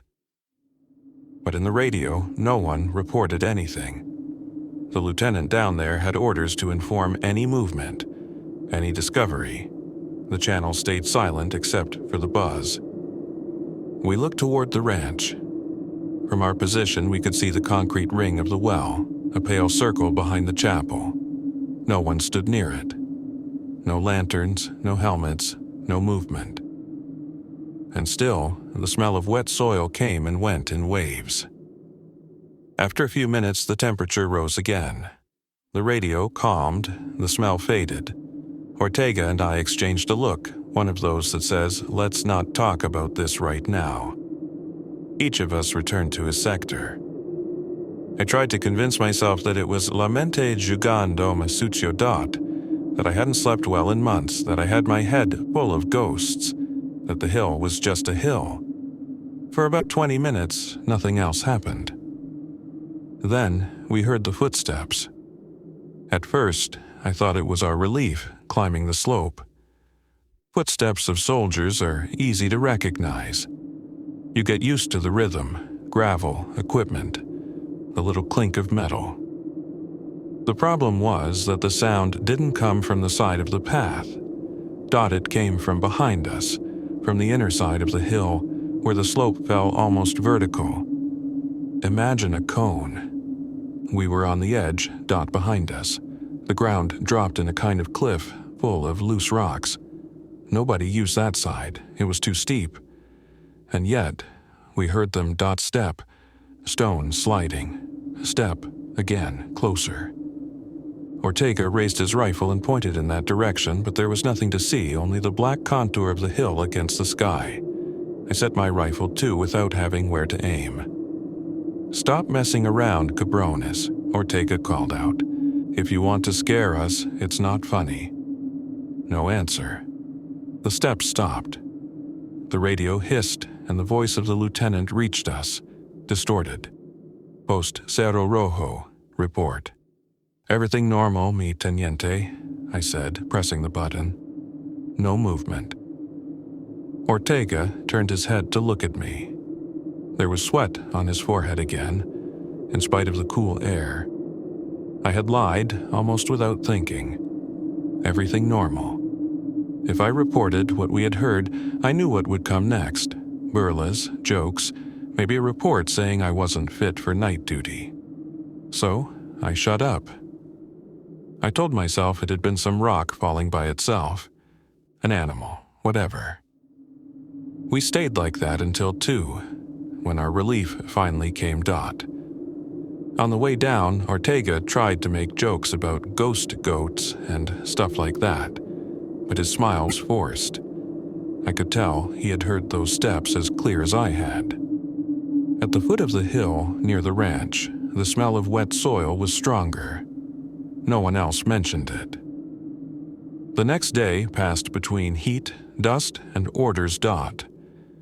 They sent a group to inspect the well. From far away, under the sun, it didn't seem anything special. A round mouth full of darkness, some metal hooks along the inside, a rope that someone had tied maybe years before and that now hung dry. One of the engineers looked down with a flashlight and a harness, but said he couldn't see the bottom. They wanted to lower a camera, but in the end, Command decided it wasn't our priority. The order was simple. Mark the site, we'll see later. During the afternoon, I tried to sleep under a piece of canvas between a wall and a Humvee. Every time I closed my eyes, I saw Oscar at the edge of some hole, turning to look at me. I woke up 3 times with my hand on the trigger of my rifle. That night, they put me on guard again on the hill, but with another partner, Dot Ortega was sent to patrol on the road. I saw his face when they read the rotation list. He lowered his eyes. No one said anything. At 2350, I climbed Cerro Rojo with Gomez, a quiet guy from Chihuahua. He barely spoke during the day. Now, he walked with his eyes set on the ground, breathing hard from the effort. The sky was covered. No moon. No stars. We reached the lookout and took positions, and for a while, there was nothing more than the sound of our own breathing. At exactly midnight, the radio gave the usual beep for the hour mark dot. Then the buzzing started again. This time, it wasn't soft. It sounded like a swarm inside the speaker. I turned the knob, changed frequency, hit the casing with my palm. The noise followed. "Maybe the antenna," Gomez said, getting up to check the base of the mast. He had barely taken 3 steps when the cold came. I know it sounds exaggerated, but I swear it was like being dropped into a freezer. The sweat on my neck turned into ice. I could see my own breath in front of me, in the desert, in the middle of summer. Gomez stopped and hugged himself. "What the hell?" That's when the smell climbed the hill again, stronger, like a fog without form. Wet earth, old, closed. There was a metallic taste on my tongue as if I had bitten a coin. The radio went silent all of a sudden. Not normal silence, but that hole you notice when a noise that was always there stops. My ears rang. Then we heard it, a knock against metal. 1.2.3. It came from below, from the direction of the ranch, from the zone of the chapel and the well. Gomez and I crawled to the edge of the lookout and pointed our rifles. The night vision showed us the green shapes of the buildings, the vehicles, the tents. Everyone down there slept or was inside. No one walked near the well. The knock repeated, a little louder, dot metal against metal, like someone hitting the ring of the well with something heavy. I focused the goggles on that area. For a second, I saw it. There, by the concrete circle, stood a figure. Still, too still dot. The device didn't give colors, only heat. The figure was colder than the ground around it. An absence, a hole in the image. Tall, thin, head tilted, arms hanging down dot. The outline of a person, but the camera marked it as if it were made of stone. I took the goggles off. With my bare eyes, the place was just black. I put them on again. The absence was still there, next to the well. The knock sounded once more, now almost under my feet. Gomez grabbed my arm. "Raul, who's down there?" I opened my mouth to answer, but my throat was dry, dot. The image in the night vision shifted slightly, as if the figure had turned in our direction. I couldn't see a face, no details, only the sense of something looking up the hill, straight at us. The cold became pain in my fingers. The radio burst into life, breaking the moment. "Post Cerro Rojo. Report any movement near the road, over." The voice of the lieutenant. I hesitated. I thought of saying, "Sir, there's someone by the well," but the word "someone" didn't fit. I closed my eyes, swallowed. "No movement, mi teniente. Area clear." As I said that, the figure in the goggles took a step back and dissolved into the green noise, as if the ground had swallowed it. The smell of wet earth climbed once more, almost suffocating, then withdrew fast, like air returning to a bottle. The cold lifted. The radio returned to its normal low hiss. Gomez stared at me. "You saw it, right?" I didn't answer. "Raul, you saw it." "We didn't see anything." My voice sounded strange, even to me. "We're tired. That's it." He didn't insist, but I could feel his eyes on me for the rest of the shift. The last part of the story happened a few hours later, just before dawn. Our shift ended at 2 again. The relief arrived without troubles, and Gomez and I went down the hill. My legs were shaking, not only from the effort. At the foot we reported nothing unusual. The lieutenant looked at us with suspicion, maybe noticing our faces, but he let us go to rest. They assigned us a small room in the main house. 4 cots, 2 on each side. Ortega was already there, asleep, boots still on. Another soldier, Ramirez, snored in the corner. Gomez lay down without taking off his vest. I did the same. Sleep came in patches, shallow, full of flashes. Sometime later, I woke with a weight on my chest. I couldn't move my arms. I thought at first it was one of those sleep paralyses the doctors mention, but then I realized I had my eyes open. The room was dark, only the lighter gray of the door frame. I could hear breathing, several people. The generators outside hummed. On my chest, the weight pulsed slow, like something alive. I couldn't see it, I only felt how it pressed my ribs. A smell of wet earth came from above my face, thick. I tried to speak, but my jaw was locked. Very close to my ear, I heard a noise like fabric scraping against rough stone. No voice, no words, just that dry friction, again and again, like a rope sliding up. The same rope I had seen hanging in the well. I don't know how long it lasted, seconds maybe, an eternity maybe. At some point, the weight lifted, the smell faded, and I could move my arms. I sat up, gasping. Gomez's cot was empty. I turned on my small lamp. Ortega and Ramirez woke up cursing. The light showed Gomez's gear on the bed, helmet, vest, rifle. Everything in perfect order. But he wasn't there. We searched the house, the yard, the vehicles. They woke everyone. The lieutenant was furious, then worried. The official assumption came fast. Desertion. Who leaves their rifle behind to desert, I will never understand. At last, somebody remembered the well. We ran there when the first light touched the horizon. The concrete ring looked the same as always. The smell of wet earth hit us from inside, stronger than the day before. They lowered a lamp tied to a rope. The light sank and sank. The beam never reached a bottom. No body, no voice, no sign. The report said Gomez had escaped in the night, that he probably took advantage of some patrol movement and slipped into the desert. That's what his parents received. That's what stayed on the paper.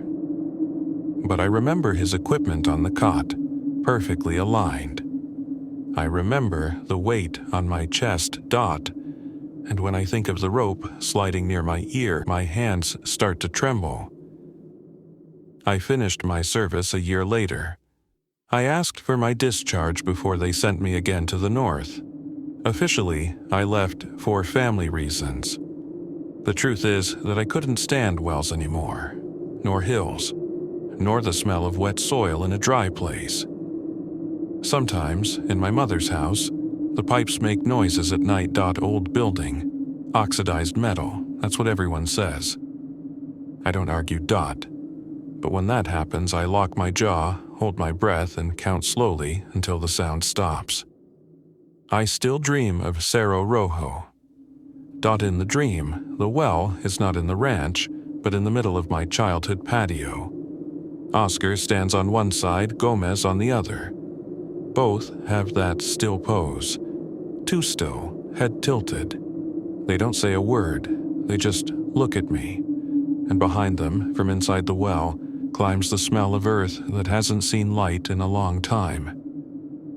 I wake up with my chest heavy, like that night on the ranch. And for a few seconds, I feel that if I move, whatever is sitting on me will slide off and fall back down, back to a place deeper than the dirt. That's all I can tell you, Senor Williams. I don't know what was in that hill or in that well. I only know that two names follow me now, my brother's and Gomez's, and that both seem to wait for me somewhere below, in a silence that doesn't end. Night whispers on Highway 16. Good night, Mr. Williams. My name is Daniel. I'm a Mexican trucker living in Alberta, and I want to share something that happened to me last winter, up in northern British Columbia, Canada. I still don't know if what I saw saved my life or just pushed me away like a dog throwing you out of its yard. But it was there, it was real, and every time I take that route I feel it watching from the tree line. I've been in Canada for 6 years. I haul freight between the prairies and the Pacific coast. Long nights, frozen roads, endless forest. I took this work because it paid better than anything back home, and I needed money to fix the papers so my wife and my little girl could join me. The problem is that life here turned into a loop. Drive, sleep in the cab, shower at truck stops, send money home, wait for the next run. My daughter is growing up through video calls. My wife smiles, but I can see in her eyes that she's tired of promises. That winter was especially hard. Fuel prices were high, work was unstable, and my boss had just told me that if I wanted to keep my spot, I had to accept more night runs through the mountains. Less drivers wanted those roads because of the black ice, the moose on the road, and the loneliness. But he didn't have to insist much. I needed the money. So I ended up taking a load from Prince George to Prince Rupert. Highway 16. Los que manejan a la saben que esa carretera tiene fama. Disappeared women, wrecks, strange stories on the CB. The locals call that stretch the Highway of Tears. I used to think those were just stories to scare the new guys. That night, the yard in Prince George was covered in old snow, duro como hielo. I hooked up to a dry van loaded with pallets of canned food. The trailer made a constant metallic creak as it settled under the cold. I signed the papers, checked the tires, the lights, the air hoses. Routine. My fingers were numb even with gloves on. The cab smelled like diesel, cheap instant coffee, and the pine scent freshener I kept hanging from the mirror. I started the engine. The familiar vibration calmed me un poco. On the passenger seat, I had a photo of my wife and my daughter.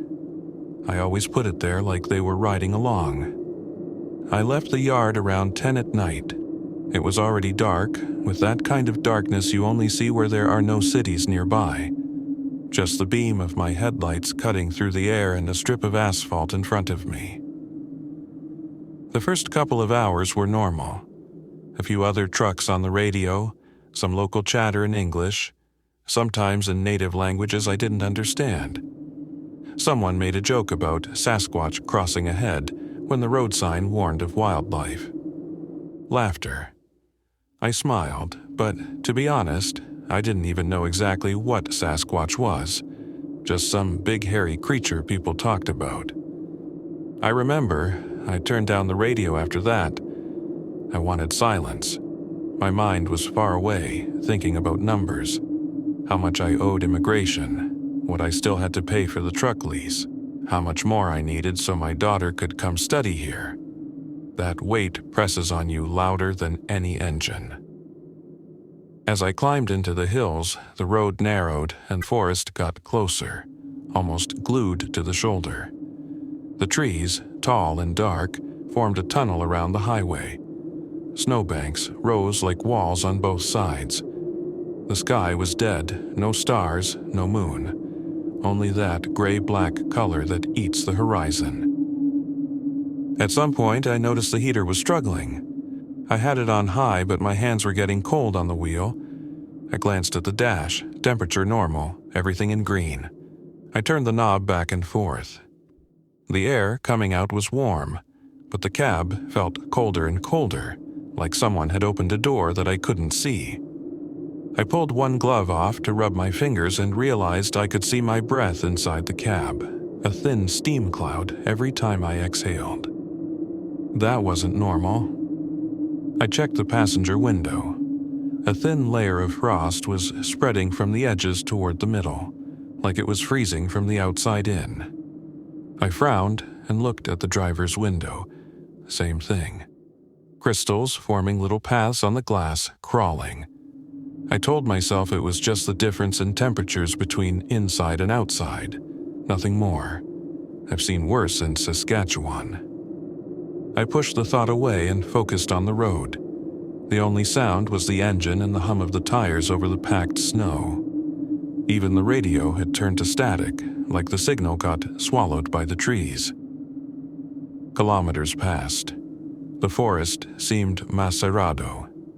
Every time my headlights hit the trunks, the white snow between them looked like hundreds of faces half hidden, watching.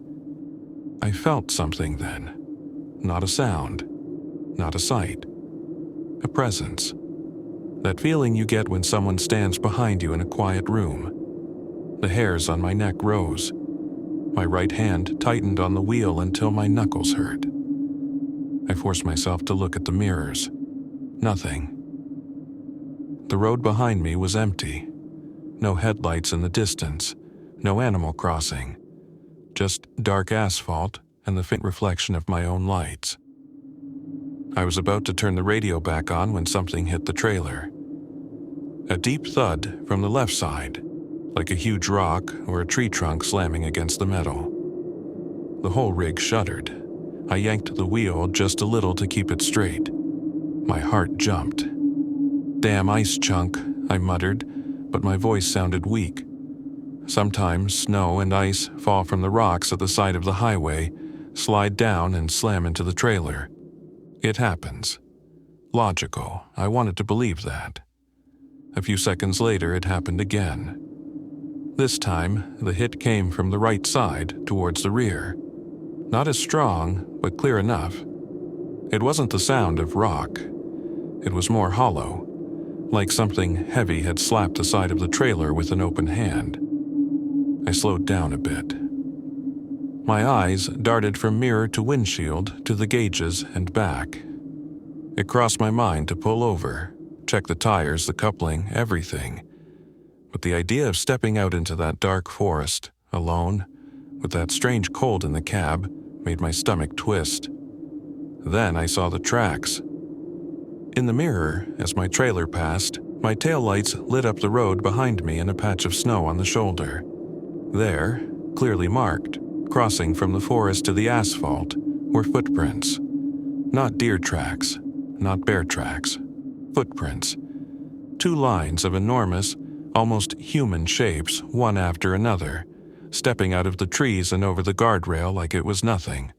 For a second, I thought they were car tracks distorted by the snow, but no, there were toes. 5.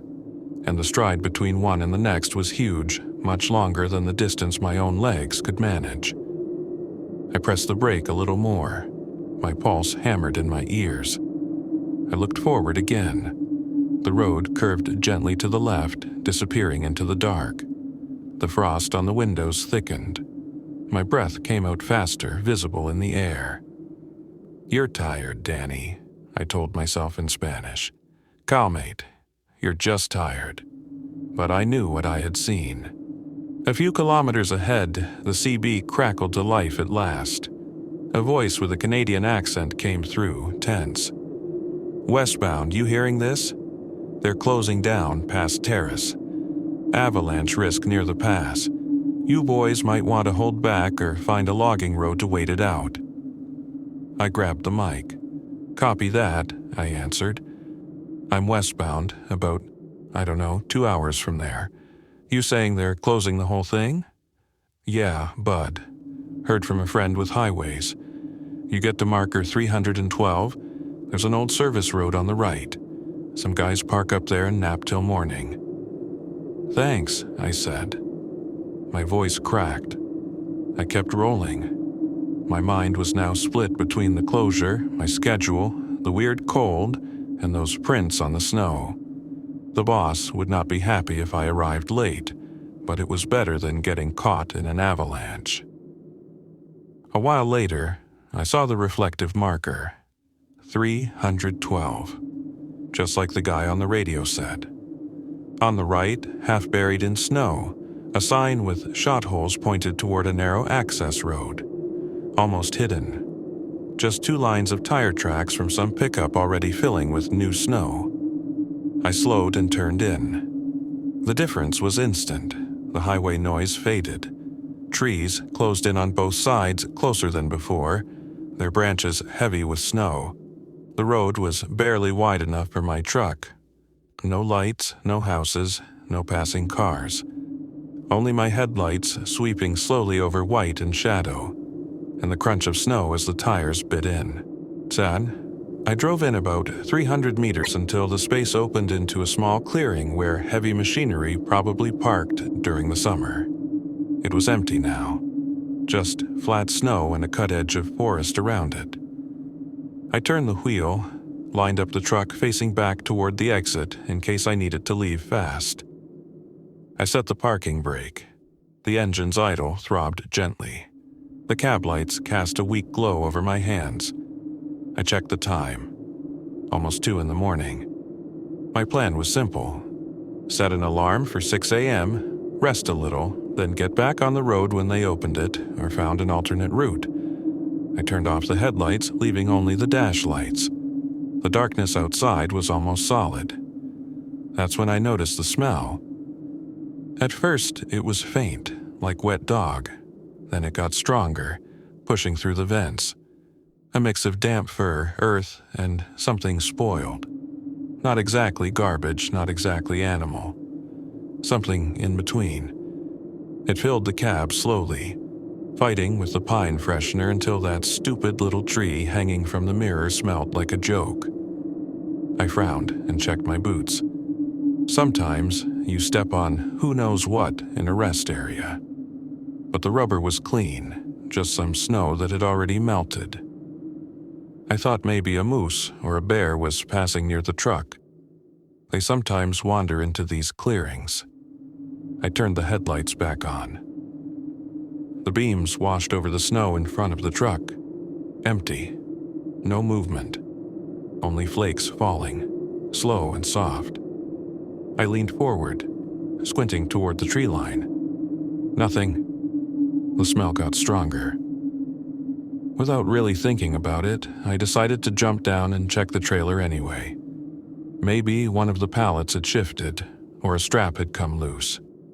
Routine is sometimes a shield against fear. I grabbed my gloves and cap, zipped my jacket, and opened the door. The cold hit me in the face like a slap, the kind that burns. I climbed down, boots sinking into fresh snow with a muffled crunch.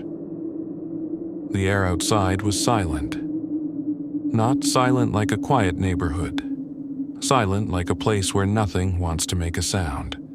No wind through the branches, no creak of trees, no distant engines.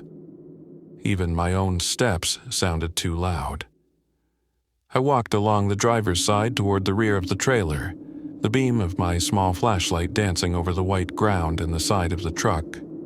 My breath puffed in front of me. I told myself not to think of those footprints on the highway, not to think of the thuds on the trailer. I told myself it was just ice. My boots left clear prints in the snow. Deep, rounded. I reached the back, checked the doors, the lock, the seals. All good. I stomped around the other side, shining the light under the trailer. I saw frost, some hanging icicles, the usual. I was about to turn back when I heard it. A low, heavy exhale. Not quite a growl. Not quite a sigh. More like air pushed through a massive chest, trying not to be heard and failing. It came from the trees to my right. I froze. My hand tightened around the flashlight. I kept my eyes fixed on the darkness between the trunks. I tried to tell myself it was my own breath echoing, but I knew it wasn't. Something moved. Not much. Just a darker patch shifting behind the first row of trees. A shape, no details. Just height and width. Taller than me, much taller. Broad. The smell hit me full then. Damp fur and rot, strong enough to make my eyes water. A part of my brain yelled at me to run back to the cab, lock the doors.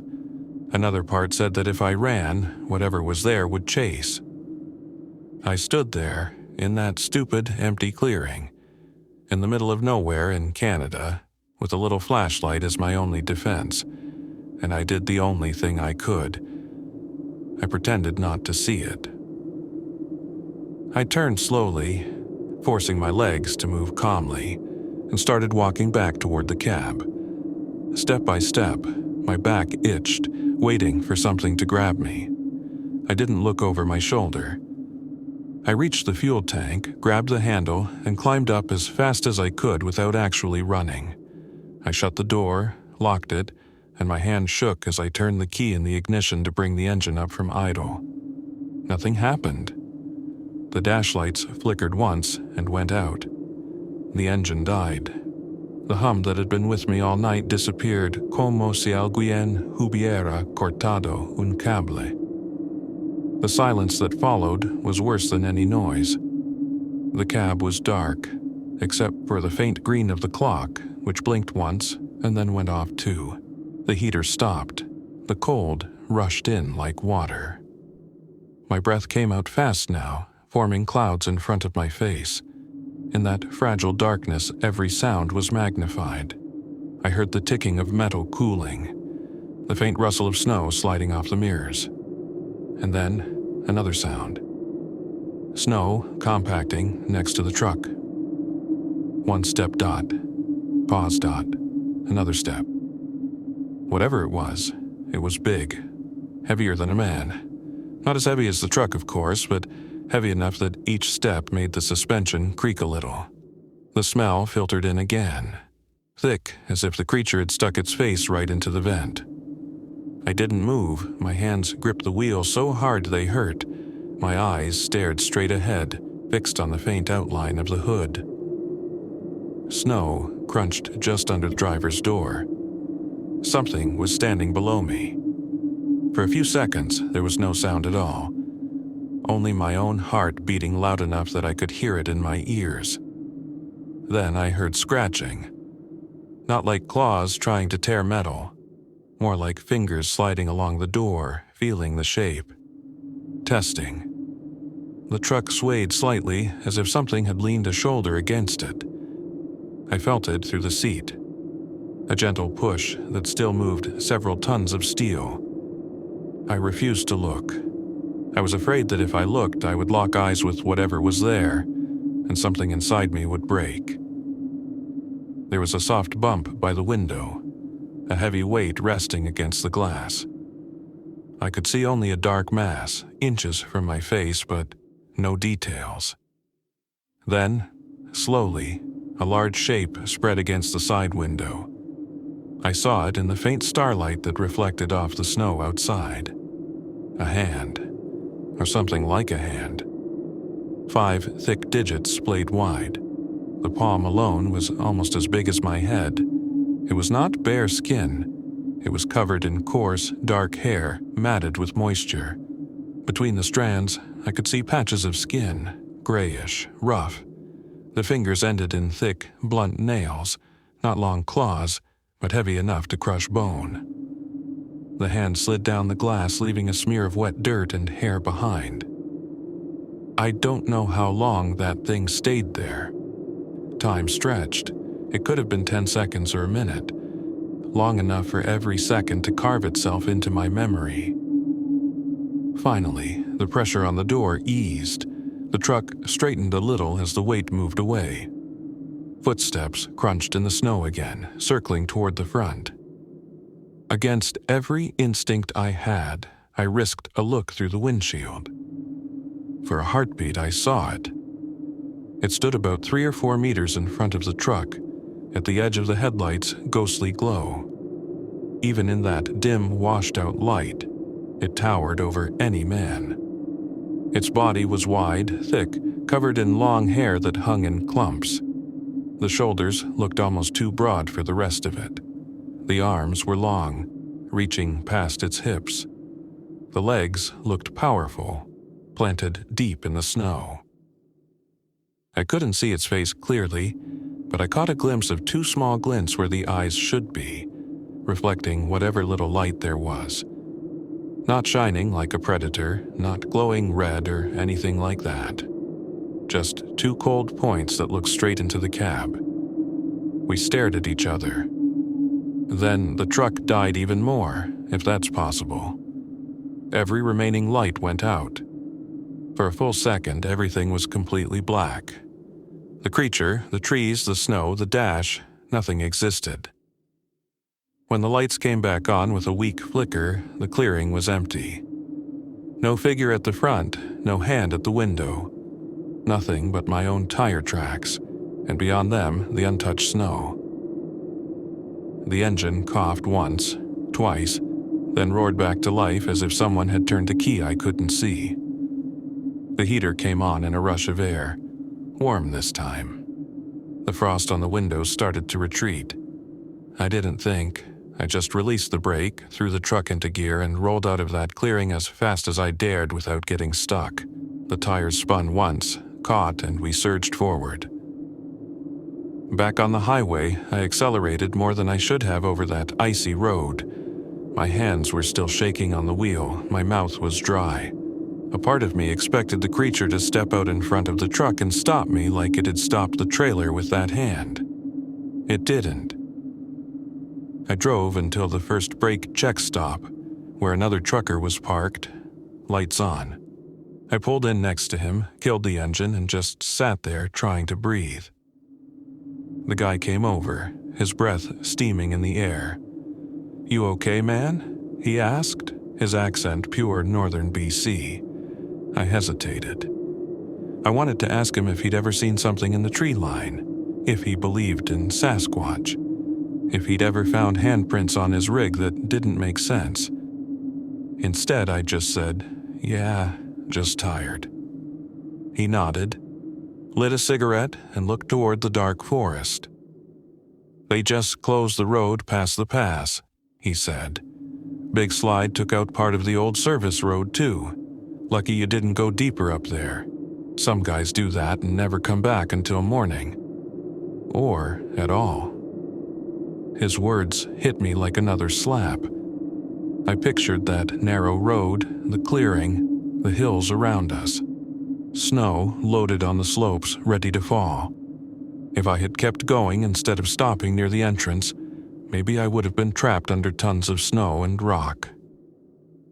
All at once, the memory of that huge hand on my window wasn't just terror. It was something else, a warning, a push back toward the highway. I didn't sleep that morning. I waited with the other trucks until they opened one lane after the avalanche control teams finished. I continued to Prince Rupert, delivered late. My boss complained by phone, threw threats, talked about money. I let him. None of it mattered compared to what could have happened. Before leaving the port, I washed the truck. On the driver's side window, the guy with the pressure washer stopped and waved at me. "Hey, buddy," he said, half laughing. "What did you hit up there? Got some weird mud and hair stuck right on your glass. Big print, eh?" I pretended I didn't hear him. I just watched as he sprayed the window over and over until no trace was left. That was months ago. Since then, I avoid that night road as much as I can. When I have no choice, I drive with the heater a little higher, the radio low, always watching the tree line out of the corner of my eye. I still don't know what I saw. Maybe some giant bear with deformities. Maybe a trick of my tired mind. Or maybe that creature people have been talking about for generations in those forests. What I do know is this. Something walked alongside my truck that night on Highway 16. Something that could push a trailer with its shoulder and leave a handprint bigger than my head on the glass. Something that made the air turn to ice and the woods hold their breath. And for some reason, it didn't tear my truck open like a can. It just stopped me from going farther up that road. Now, when I send money to my wife and my daughter, I think of that. Of how a presence in the dark that should have been pure terror might be the reason I'm still alive to keep my promise to bring them here. I won't pretend I'm brave, I'm not. Every time I remember those eyes in the snow, my hands sweat and my heart speeds up, but I keep driving.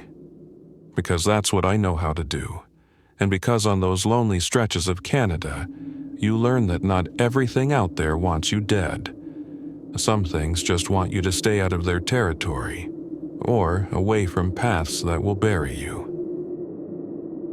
If anyone listening ever finds themselves on a logging road off Highway 16 late at night, and the air suddenly turns colder than it should, and the forest goes quiet as a grave, turn around. You might not be alone in that clearing.